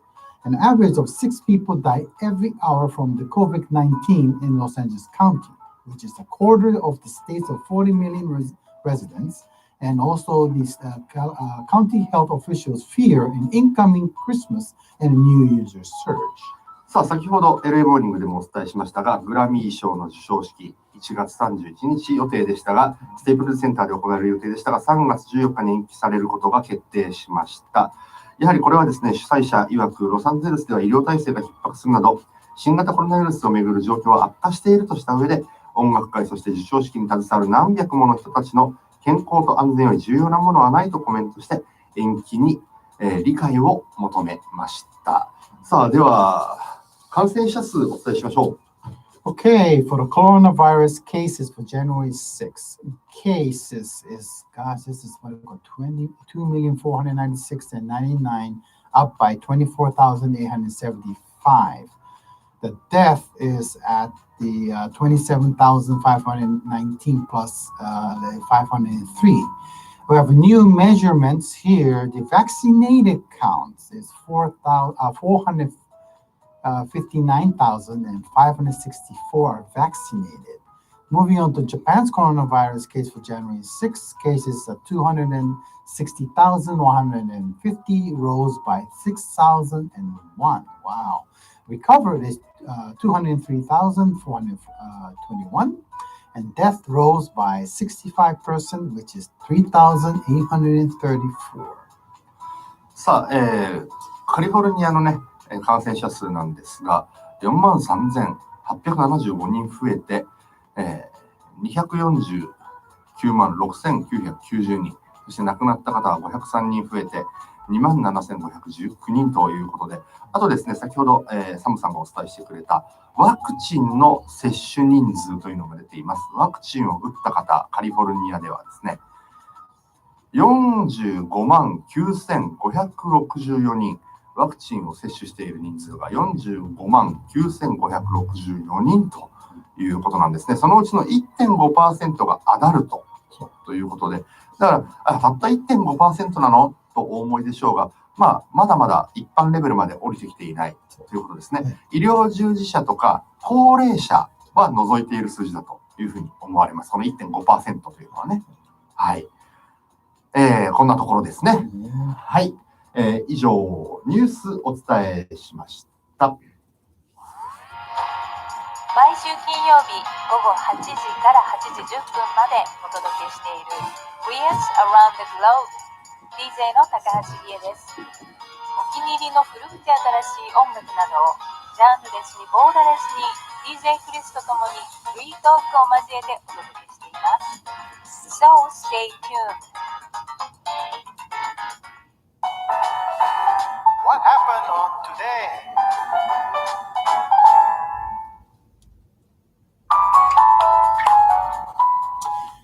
Okay, what happened on today for January 6th? So, back in 1974, daylight saving time commenced nearly 4 months earlier to help a bit save energy during the 1973 energy crisis by reducing requirements for residential lighting, which consume about 3.5% of electricity in the United States and Canada. さあ、ご存知でした？ 1974年の今日ですが、なんといつもよりもだいたい4ヶ月早くデイライトセービングタイムが始まった日なんですね。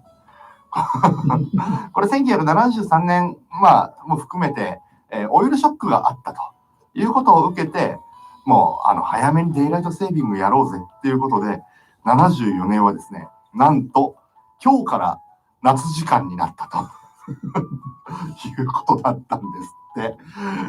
いや、真っ暗じゃんっていう話ですけどね。そうね。ですよね。早すぎる。はい。さあ、続いて。Okay, here's another one, little bit disturbing. But back in 2014, the former basketball player Dennis Rodman arrived in North Korea with a team of other former NBA players for the game that would mark the leader Kim Jong-un's birthday. So Rodman has been criticized for failing to address the human rights issues in the country and claims that his friend with the North Korea leader. So the United States government has made it evident that the Rodman does not represent U.S. interests in the country. さあ、2014年の今日、何があったかというとですね、もう元 NBA のスーパースターですよね、デニス・ロッドマンさんがですね、多分、キム・ジョンウンさんの誕生日に合わせてだと思うんですけど、北朝鮮に行った日なんですね。はい。で、向こうで試合したんですよね。ノースコリアのチームと、あと、元 NBA のプレイヤー何人かと、キム・ジョンウンさんの前で、誕生日に試合をしたということで、これだいぶ、いろんなことを言われましたね。良かったのだろうか、いや、いいんじゃないかとかね。はい、だいぶ問題にはなりましたけどね。いろいろ意見ありましたね。これ6年前の話だったんです。そうなんです。6、7年前か。そんな遠くないんですね。さあ、じゃあもうちょっと前の話いきましょう。Okay, so back in 2001, so the George W. Bush wins. So after 5 long week debate regarding the Florida voting ballot, George W. Bush finally declared the official winner of the presidential election. So this was one of the closest presidential election race in the U.S. history. さあ、ジョージ・ W. ブッシュ氏、ということはこれ、息子ブッシュになるのかな？そういうことですね。はい。息子ブッシュさんが、フロリダ州の5週間にわたる長い集計期間、投票集計の末、大統領選に勝った日なんですね。だから5週間ずっと投票集計してたってことですね。この時はこんだけ長かったんですね。って考えると、かなり混乱はしたんでしょうね、当時もね。っていうふうに思います。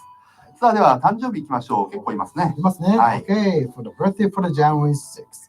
So, it's kind of like Back to the Future again. John DeLorean, founder of the DeLorean Motor Company.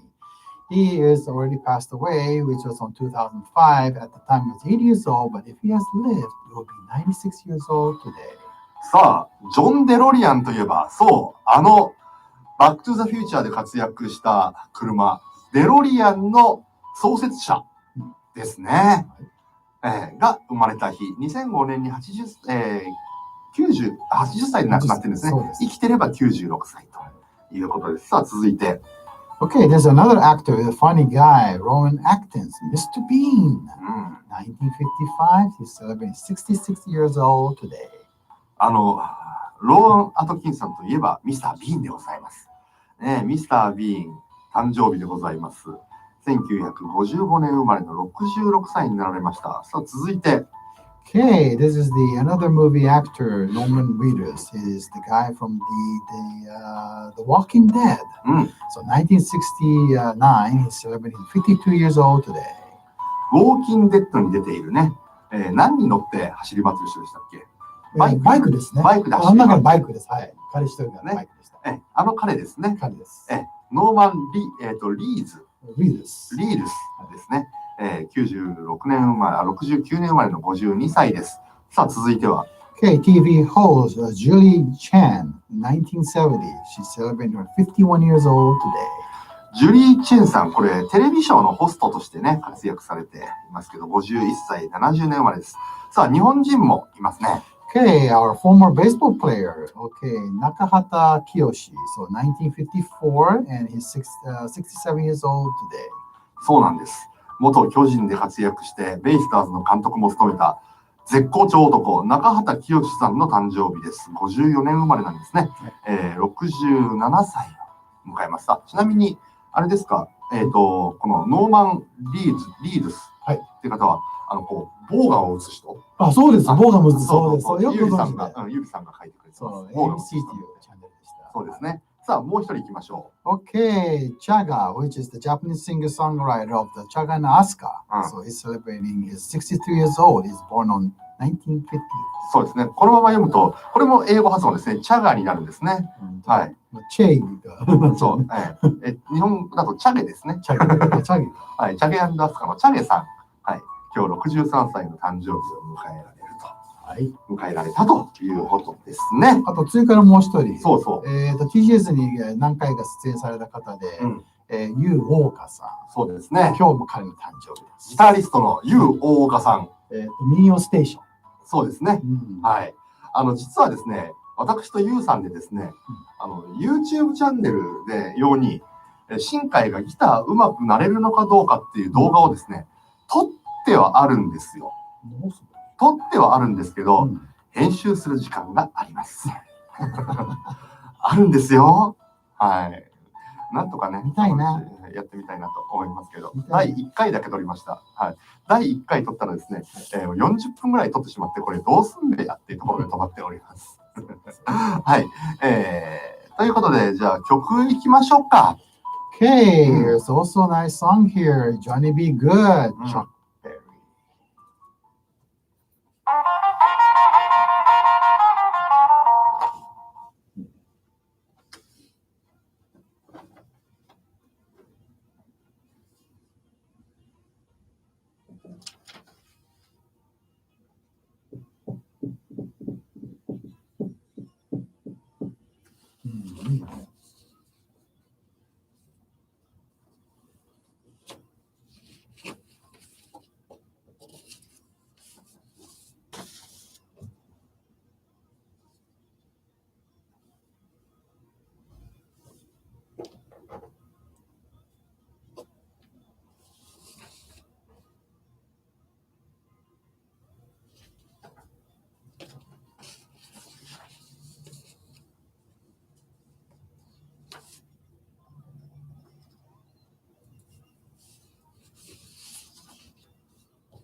メロン、色。何 ?6 月、1月1日から6日だから、色って何かあったっけ？色の日ですね、色の日だね。後で紹介しよう。シンクトーマスさんいっぱい送ってくれて。16の日。メロンの日。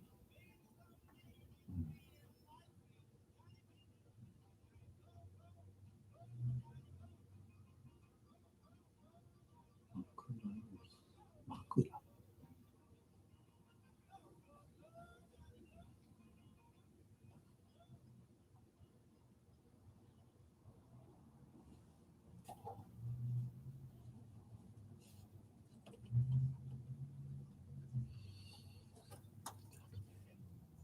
ヤコミカです。私が今とっても気になっている話題をおすすめの音楽とともに紹介しています。イビザというフレーズにグッときたあなたも、そうじゃないあなたも、ロサンゼルス DJS レディオにステイチュ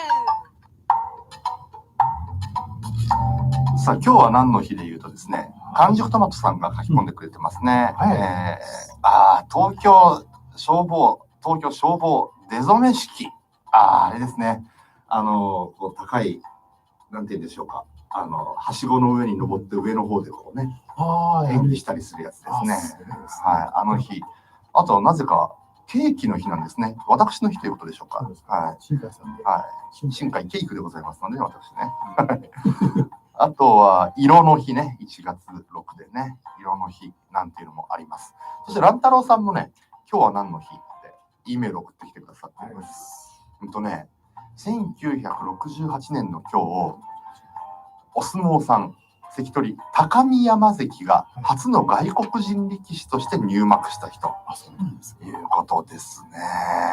はい。そして、これ最近ですね、2018年の今日、探検家の、日本人の探検家、荻田康永さんという方がですね、日本人として初の無補給、単独歩行で一人で南極点に到達した日なんですって。すごいですね。途中で補給を受けずに単独で歩いて行ったということなんですね。こんな日。あとね、日本の女優の八千草薫さんの誕生日でもあるということです。そんなメッセージもいただきました。さあ、今日はですね、まだ後ほどじっくり紹介していきますが、ジャパニーズ・イングリッシュ。和製英語。ね、はい。待って、ゆうりさん、無呼吸じゃないよねって、無呼吸なわけないじゃん。あっという間になくなるわ、それ。無呼吸。ね。はい。あとね、メリーちゃんから、いただいています。お世話になってます。はい。新海さん、サムさん、今年もどうぞよろしくお願いいたしますと。はい。サムさんの漢字の読み書きはバッチリですか？いや、ダメですよ。恥ずかしながらダメです。喋るのノープロブレムだけど。ノープロブレムですね。我が家の子供たち、特に息子さんメリ太郎は、カタカナも怪しく、漢字となるともうさっぱりです。小さい頃から頑張って教えていた私は泣きたい。サムさんはどうして日本語をこんなに操れるんでしょうか？もしよかったら教えてください。操るっていうより、やっぱり中3まで日本語だけっていうのがあったの達成なんじゃないかなと思うんだけどね。そういうことでしょうね。実際のところはね。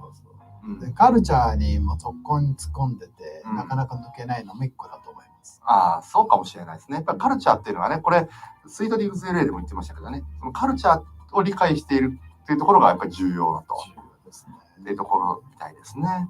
あとね、メリーちゃんね、こっちに来てから、ナイーブという言葉にびっくりしました。使い方にびっくりしました。日本では繊細な人とかでポジティブに受け止められるけど、こっちは意味が真逆で、ね、日本のテレビを見ていて使っている芸能人とかを見ると、アメリカでは違う意味になっちゃうよと思っています。ね、どこからこの解釈の違いが生まれたのでしょうか。そうですね、日本では繊細な人とかね、いう意味ですけど、こっちだとナイーブ、NAIBE ですね。そうですね。ナイーブはどういうところで使われますか？だからナイーブとイネセントとの似てるような言葉で、でもちろんイネセントというのは皆さんご存知のように、何も悪くないよと、この人は、イネセントだよっていう使い方ですよね。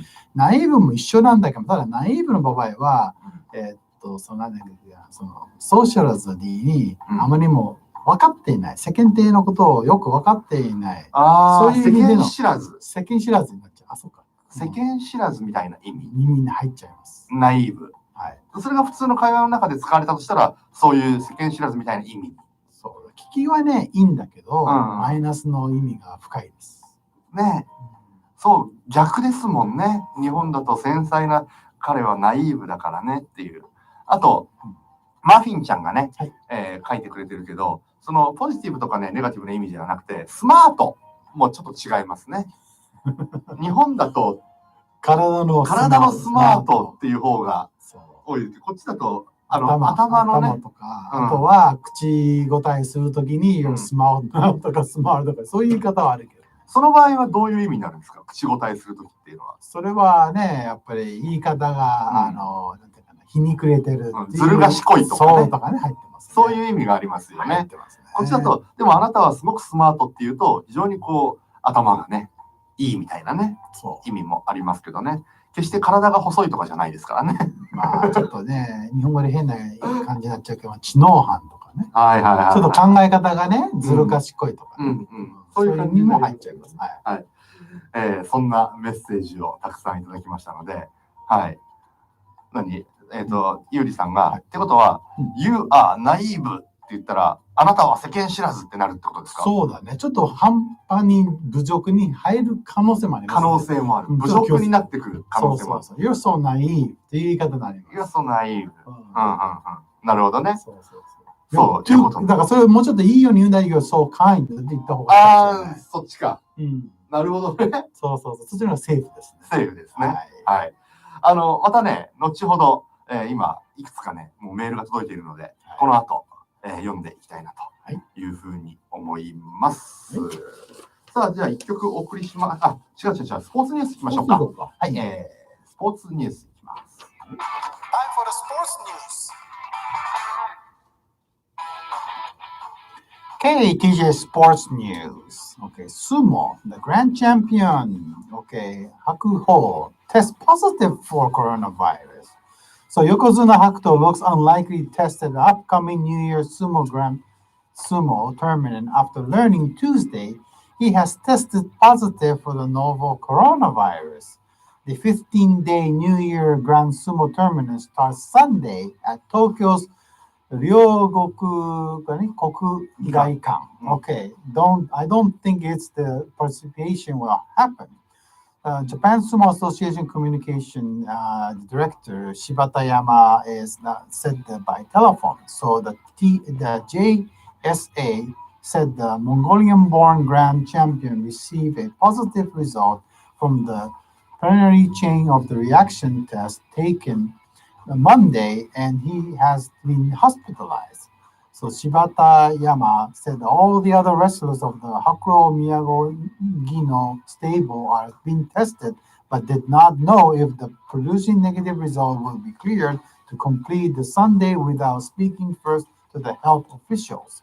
Last Friday, the total of 12 wrestlers and staff of Arashio stable were found to be infected, including Maegashira wrestler and Waka Takakage, who tested positive the day before. Hakuho, who has won the record of 44 top divisions, has been preparing for the New Year meeting starting Sunday at Tokyo Ryogoku Kokugaikan. And he said that first wrestler among the sumo elite ranks top of the first tier Makuuchi division on the test positive for the virus. The 35-year-old underwent the PCR testing after noticing something wrong with his sense of smell on Monday. The New Year means the first competition of Hakuho received the warning from the JSA following his injury-related withdrawal from the previous 3 tournaments. He has been participating in the joint training by the Ryogaku Kokugaikan, said the last Monday prepare for the coming back tournament. 今、そうですよね。相撲の名前って難しいですよね。ね、はい。両国外館になっておりましたけど、両国国技館ですね。ですね、もうご存知の方多いですよね。白鵬、横綱白鵬が、PCR 検査の結果、これが陽性だったということですね。まあ、ただね、白鵬は結構もうワーニングを受けておりますからね。日本相撲協会から、これは一体どういうふうになってしまうのかというところです。さあ、続いていきましょう。Okay, JOC has called for unity to hold Tokyo Games. Japan Olympic Committee President Yamashita Yasuhiro is calling his staff to do their best and work together to hold the Tokyo Game, which is scheduled to open in July. Yamashita addressed his organizing staff to the first business day of the year of the JOC on Tuesday. He spoke on the outlook for the games, which was postponed 1 year due to the coronavirus pandemic. The JOC president said the Tokyo government and the Olympics host city of the Tokyo are determined to hold a safe and secure games. Yamashita also said he hopes that with the support of his staff, the performance of athletes will bring a ray of the hope to people around the world who have endured the pandemic. さあ、JOC ですね。JOC の山下会長が5日に仕事始めで職員に向けて年頭の挨拶を行ったんですが、この新型コロナウイルスの感染の状況を踏まえた上で、去年は経験したことのない未曾有の1年だったが、スポーツは暗い中の一つの光や希望になれると感じたと、感染拡大の第3波の中、元日からサッカーやラグビー、駅伝などで若い選手がひたむきなプレーで社会に感動を与えている。国や都も安心安全な形を確保して東京大会を開催することに揺るぎない決意を持っているというふうに述べました。さあ、ここ難しいですよね。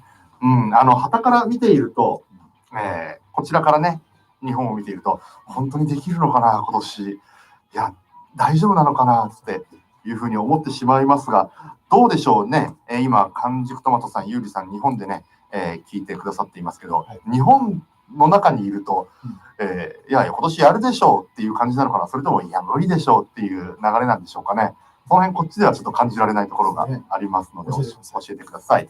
さあ、最後、もう一ついきましょうか。Okay, Sugano might sign with the MLB team. So Sugano, the RSO track record, hardware and skill set to provide quite a boost to an MLB team's rotation in 2021 and beyond.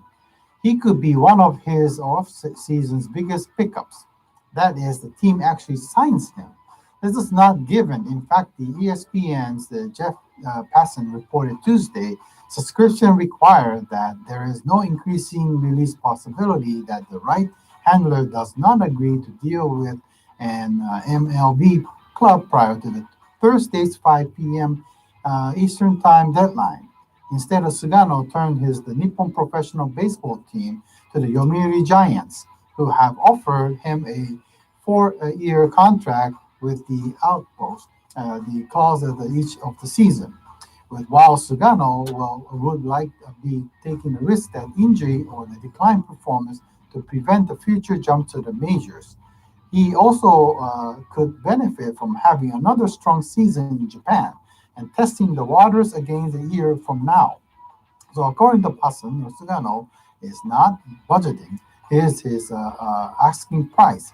So his interest team, so at least that is set to include the Giants and Red Sox, Angels, and the Blue Rays, will have to meet the terms in the land for the 2021. さあ、先ほどお伝えしました、巨人の菅野投手ポスティングシステムを利用してメジャー移籍を目指しているんですが、ESPN の電子版はどうやら期限までに契約を結ばない可能性が高まったと伝えているんですね。契約交渉期限は、東部時間の7日、明日の午後5時ということはですね、こちらの午後2時というふうになっているんですね。どれだけの、代理人を通してだと思いますけど、菅野投手がいくらの金額を求めているのかなというふうには思いますけどね。さあ、そして先ほどね、ちょっと言ったら、日本ではオリンピックどんな感じなのって言ったら、完熟トマトさん、オリンピックはポシャるなと。ゆうりさんは世間の民はもう諦めている感。必死にやるって言ってるのは、上の方々、まあ無理だよね、と。っていうやっぱりイメージが、やっぱりそれ一般的にはそういう感じなんでしょうね。いや、もうこの際、1個ずつずらせばいいのにね。1個ずつ押し上げていけばいいのにね。フランスを飛ばして、ね、ロサンゼルスオリンピックを2032年にして、フランスを2028年にして、で、東京を2024年にすれば、なんとかなるんじゃないですかね。なかなかそんな簡単にいかないのは分かっております。さあ、では曲いきましょうか。Okay, let's play this song, Say Yes by Chage and Asuka.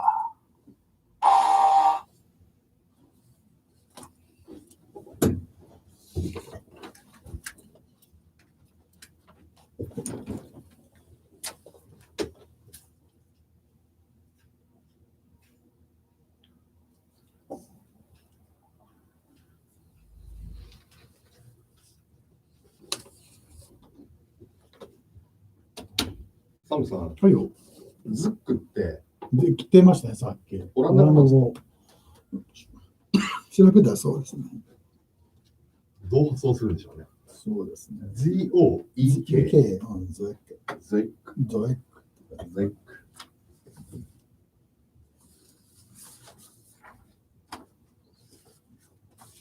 でもチルチルチルさん、これわかるわ。マロンね。マロン。チェスナッツ。なるほど。チェスナッツね。マロングラッセっていうぐらいだから作りだよね。フランス語なんで。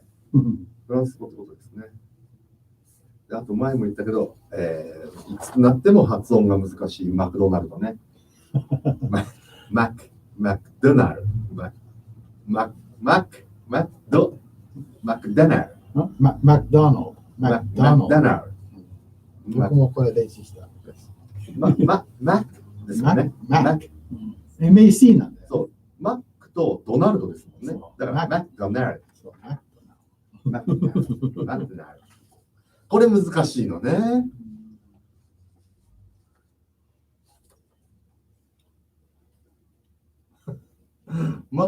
チャゲはチェーグじゃないんだ。チェーグじゃない。チャゲ。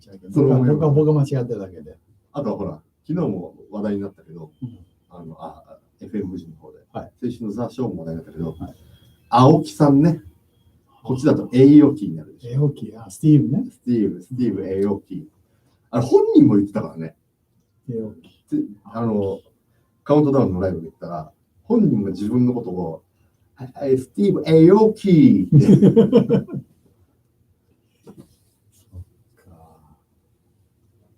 そう。A とあのね。違いそう。栄養期。不思議ですよね、でも、例えば、ほら、インテリアとか、インテリアの家具のほら、アイケア。そう、アイケア。僕はイケアって言うけど、僕もアイケア。僕もイケアですけど、でもこっちはアイケアでしょ。ね。あれは、でも、確かにノルウェーかどっかですよね。フィンランドかどっか。スイスだと思う。スイスなのかな、スウェーデンかな。スウェーデンかどっか。スイスミートボールぐらいあるだからスウェーデン。スウェーデンだ。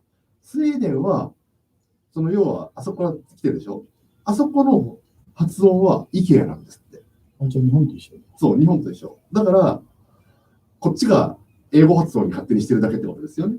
だから僕、最初は日本の店かなと思ったら、イケアさん。そうそう、僕もそもそもイケアさんかと思いました。なんだっけ、日本であったじゃん、N で始まる店。似たような店。ニトリ。そう、ニトリと一緒だもんね。経営知らないけど。そう。あと、そうね、ゴムね、ゴム。ラバー。ゴムね。ないね。ゴムって、ゴムの木とかあるから、ゴムはガムのゴムでもない。なんだろう、どっからなんでしょうね。ゴムどっから来てんだろう。あと、コストコもね。コストコはカスコ。で、あれはでも、シアトルから始まってるから、あれ、プライスクラブから来てると思うんだよね。あ、そうなんですか。名前変わったと思うんだ。そうか。本社はね、日本だけじゃなかった。本社は、シアトルにあります。シアトルのまさにカークランドにあります。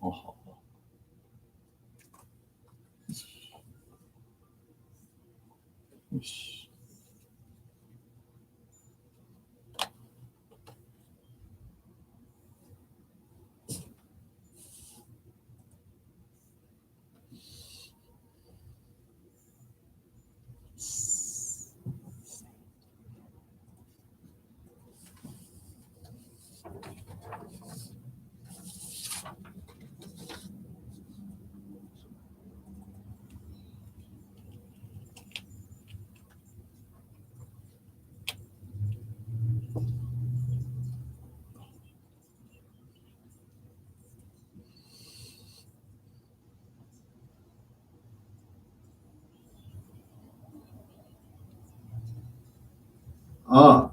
これちょっとすごい。間違えた。まず CM、いろんなこと間違えてます。こっちでございます。すごい、時間進むの早いってやつ。E メール、あとはその和製英語の話ね。はい。ここ、また話をしていきたいと思います。これ来週もやるんでね、思いついたらEメールで送ってきてくださいね。そう、先ほどこの曲がかかってる後ろで言ってたのが、IKEA ね。IKEA。うん。IKEA。日本だと IKEA。こっちに来ると IKEA になる。あとはコストコね。コストコ。僕、びっくりしましたもん、こっちに来たとき。カスコ。うん。って言ってるから、何を言ってるんだ、この人たちはと思ったら、コストコだったんですね。まあ、コストのカンパニーだからコスコですね。そうか、コストカンパニーの役割で僕は思ってる。T がどっか行っちゃいますよね。そう、どっか消えちゃうんですよ。カスコなんです。カスコですもんね。はい。そうそう。あとはね、ハンバーグ。そう、みどりさん、ハンバーグね。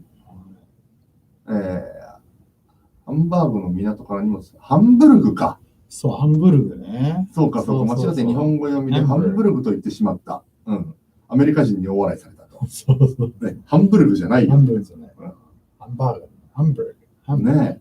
あと、ゴダイバ。チョコレート。ガリバー。ゴダイバーってこっちの人言いますよね。ゴダイバーね。ゴダイバーって言いますよね。いや。ナイキはナイキね。ナイキですよね。で、エッチゴのゆうりさんが、ズック。先ほどね。そう。これ、オランダ語らしいですよ。ですよね。僕もさっき調べたそうです。発音は知らんけどって。ZOEK。ゾックわかんない。で、チルチルチルさん。マロンね。マロンね。英語とは別物かもしれませんが、私はマロンを英語だと勘違いして、I want to eat マロン。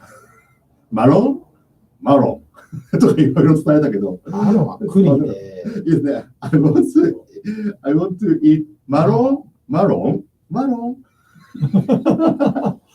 調べたらチェスナッツだった経験があります。これ僕のあれと同じですよ。ビタミンウォーターと。一生懸命言い方がいて、ビタミンワラー。ビタミンワラー。そこじゃなかったっていう。バイタミンだったっていう話ですよね。そう。あと、マクドナルドね。書いてる。マクドナルド。低く喋るとそれっぽく聞こえるんですね。でっかい声でマクドナルドとか言うよりも、低い声でマクドナルドって言えばほら、なんかそうかっこよくなると思う。マクドナルド。シナトラっぽく言えばいいんです。マクドナルド。それだとゴッドファーになっちゃう。低い声で言えばかっこいいね。あと、あれね、バスキン・ロビンス。ないですね。日本では31アイスクリームですけど、確かにでもバスキン・ロビンスのロゴの中にはちゃんと31という文字が入ってますからね。はい。ケチャップで一緒で、ハインズもそうでしょ?57 だから。そうか。あれも番号書くってます。そうですよね。日本は57って言わないけど。言わないですけどね。そうですよね。いろいろありますね。あとね、ニックさんが電池ね。電池。バットプラス3。何それ。バッテリー。そうだね。バッテリー。なんだろうね。バッテリーじゃないですもんね。バッテリーじゃない。バッテリーです。バッテリー。だからバットプラス3ですよ。バッテリー。これも低く言えますよ。バッテリー。あとほら、チルチルチルさん。ヘイリー・ポッター。ハリー・ポッターね。まあね、毛がいっぱい生えた人に感じちゃうけど。ハリー・ポッター英語っぽく言うとヘリー・ポッター。ヘリー・ポッター。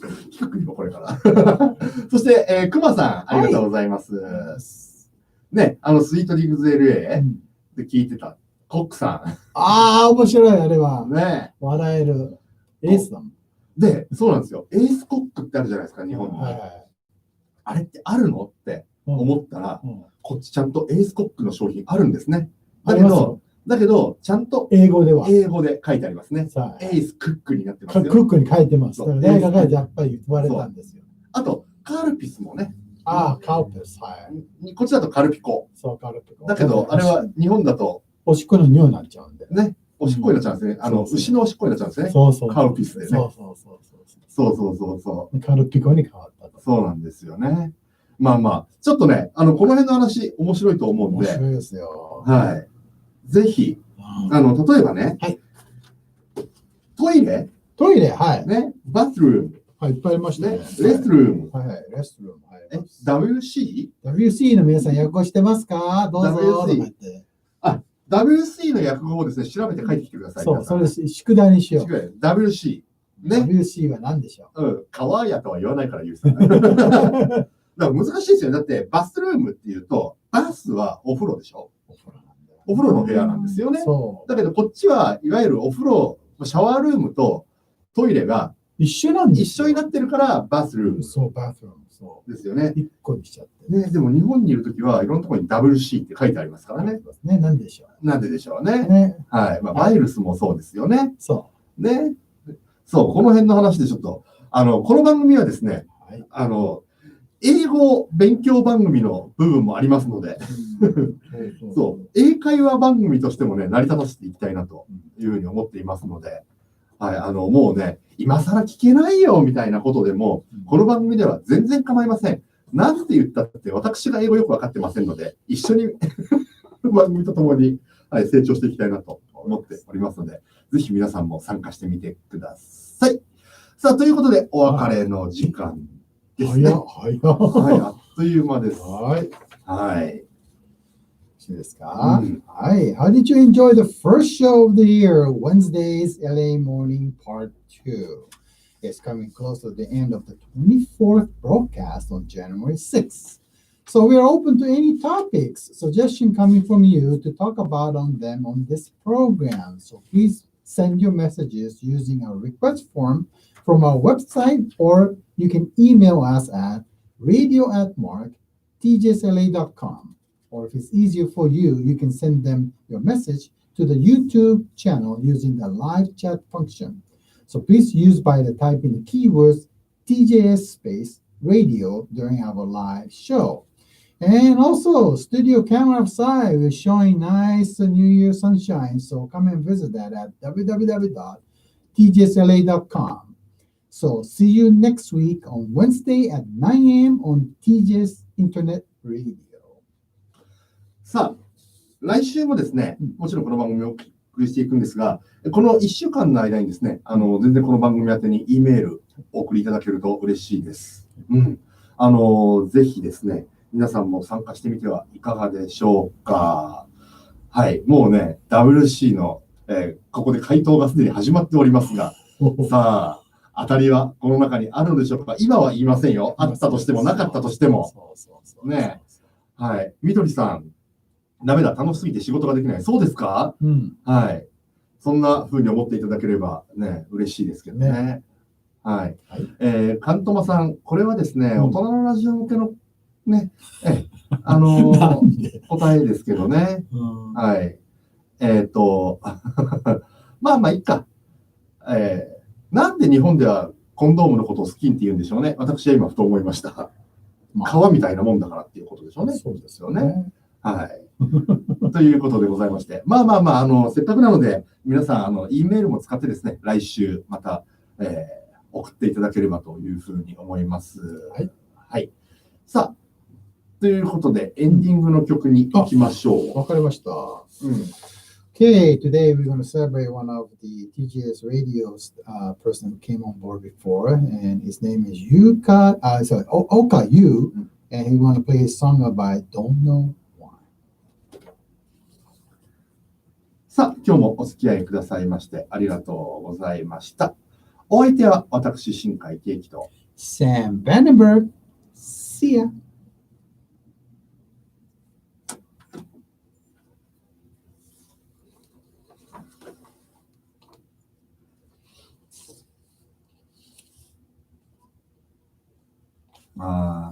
なるほどね。はい、答えはどうでしょうか。はい。言いませんけどね。言いません。当てても外れても今言いませんよ。そうか。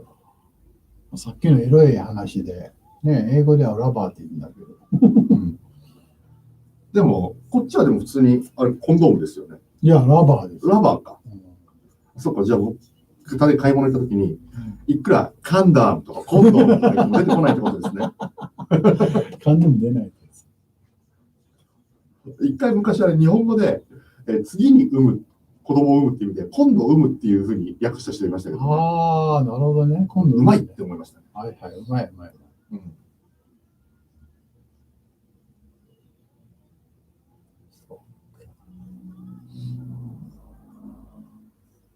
ドンタチマイムスタシと同じような言い方。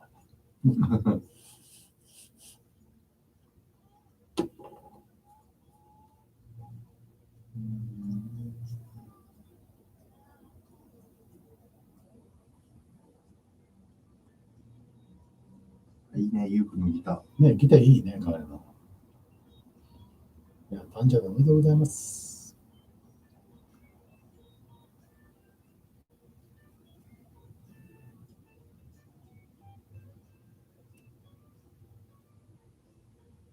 ちょうどいいところで。いいですね。ギター全部聴かすことができたので。はい。ああ、できました。ありがとうございました。お疲れ様です。お疲れ様でした。皆さん、ありがとうございました。お疲れ様でした。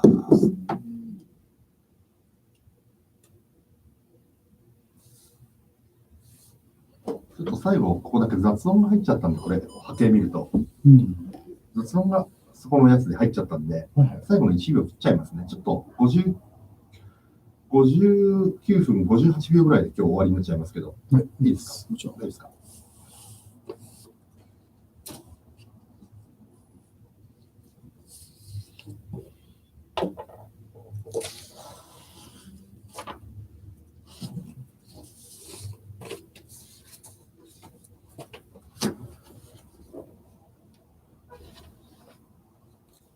ケイジさん、昔岡本意見に仕事で行ったとき、たくさんサンプルもらって困った。すげえな、それ。膨らませて遊ぶ。中学校の頃やったね、それね。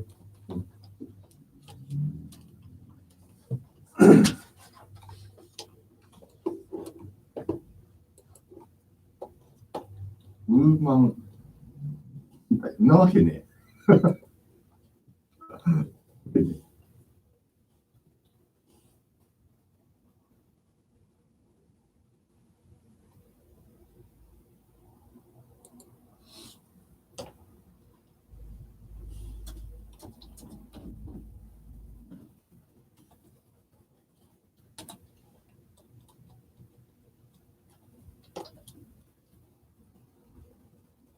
どうもありがとうございました。じゃあした。ですね。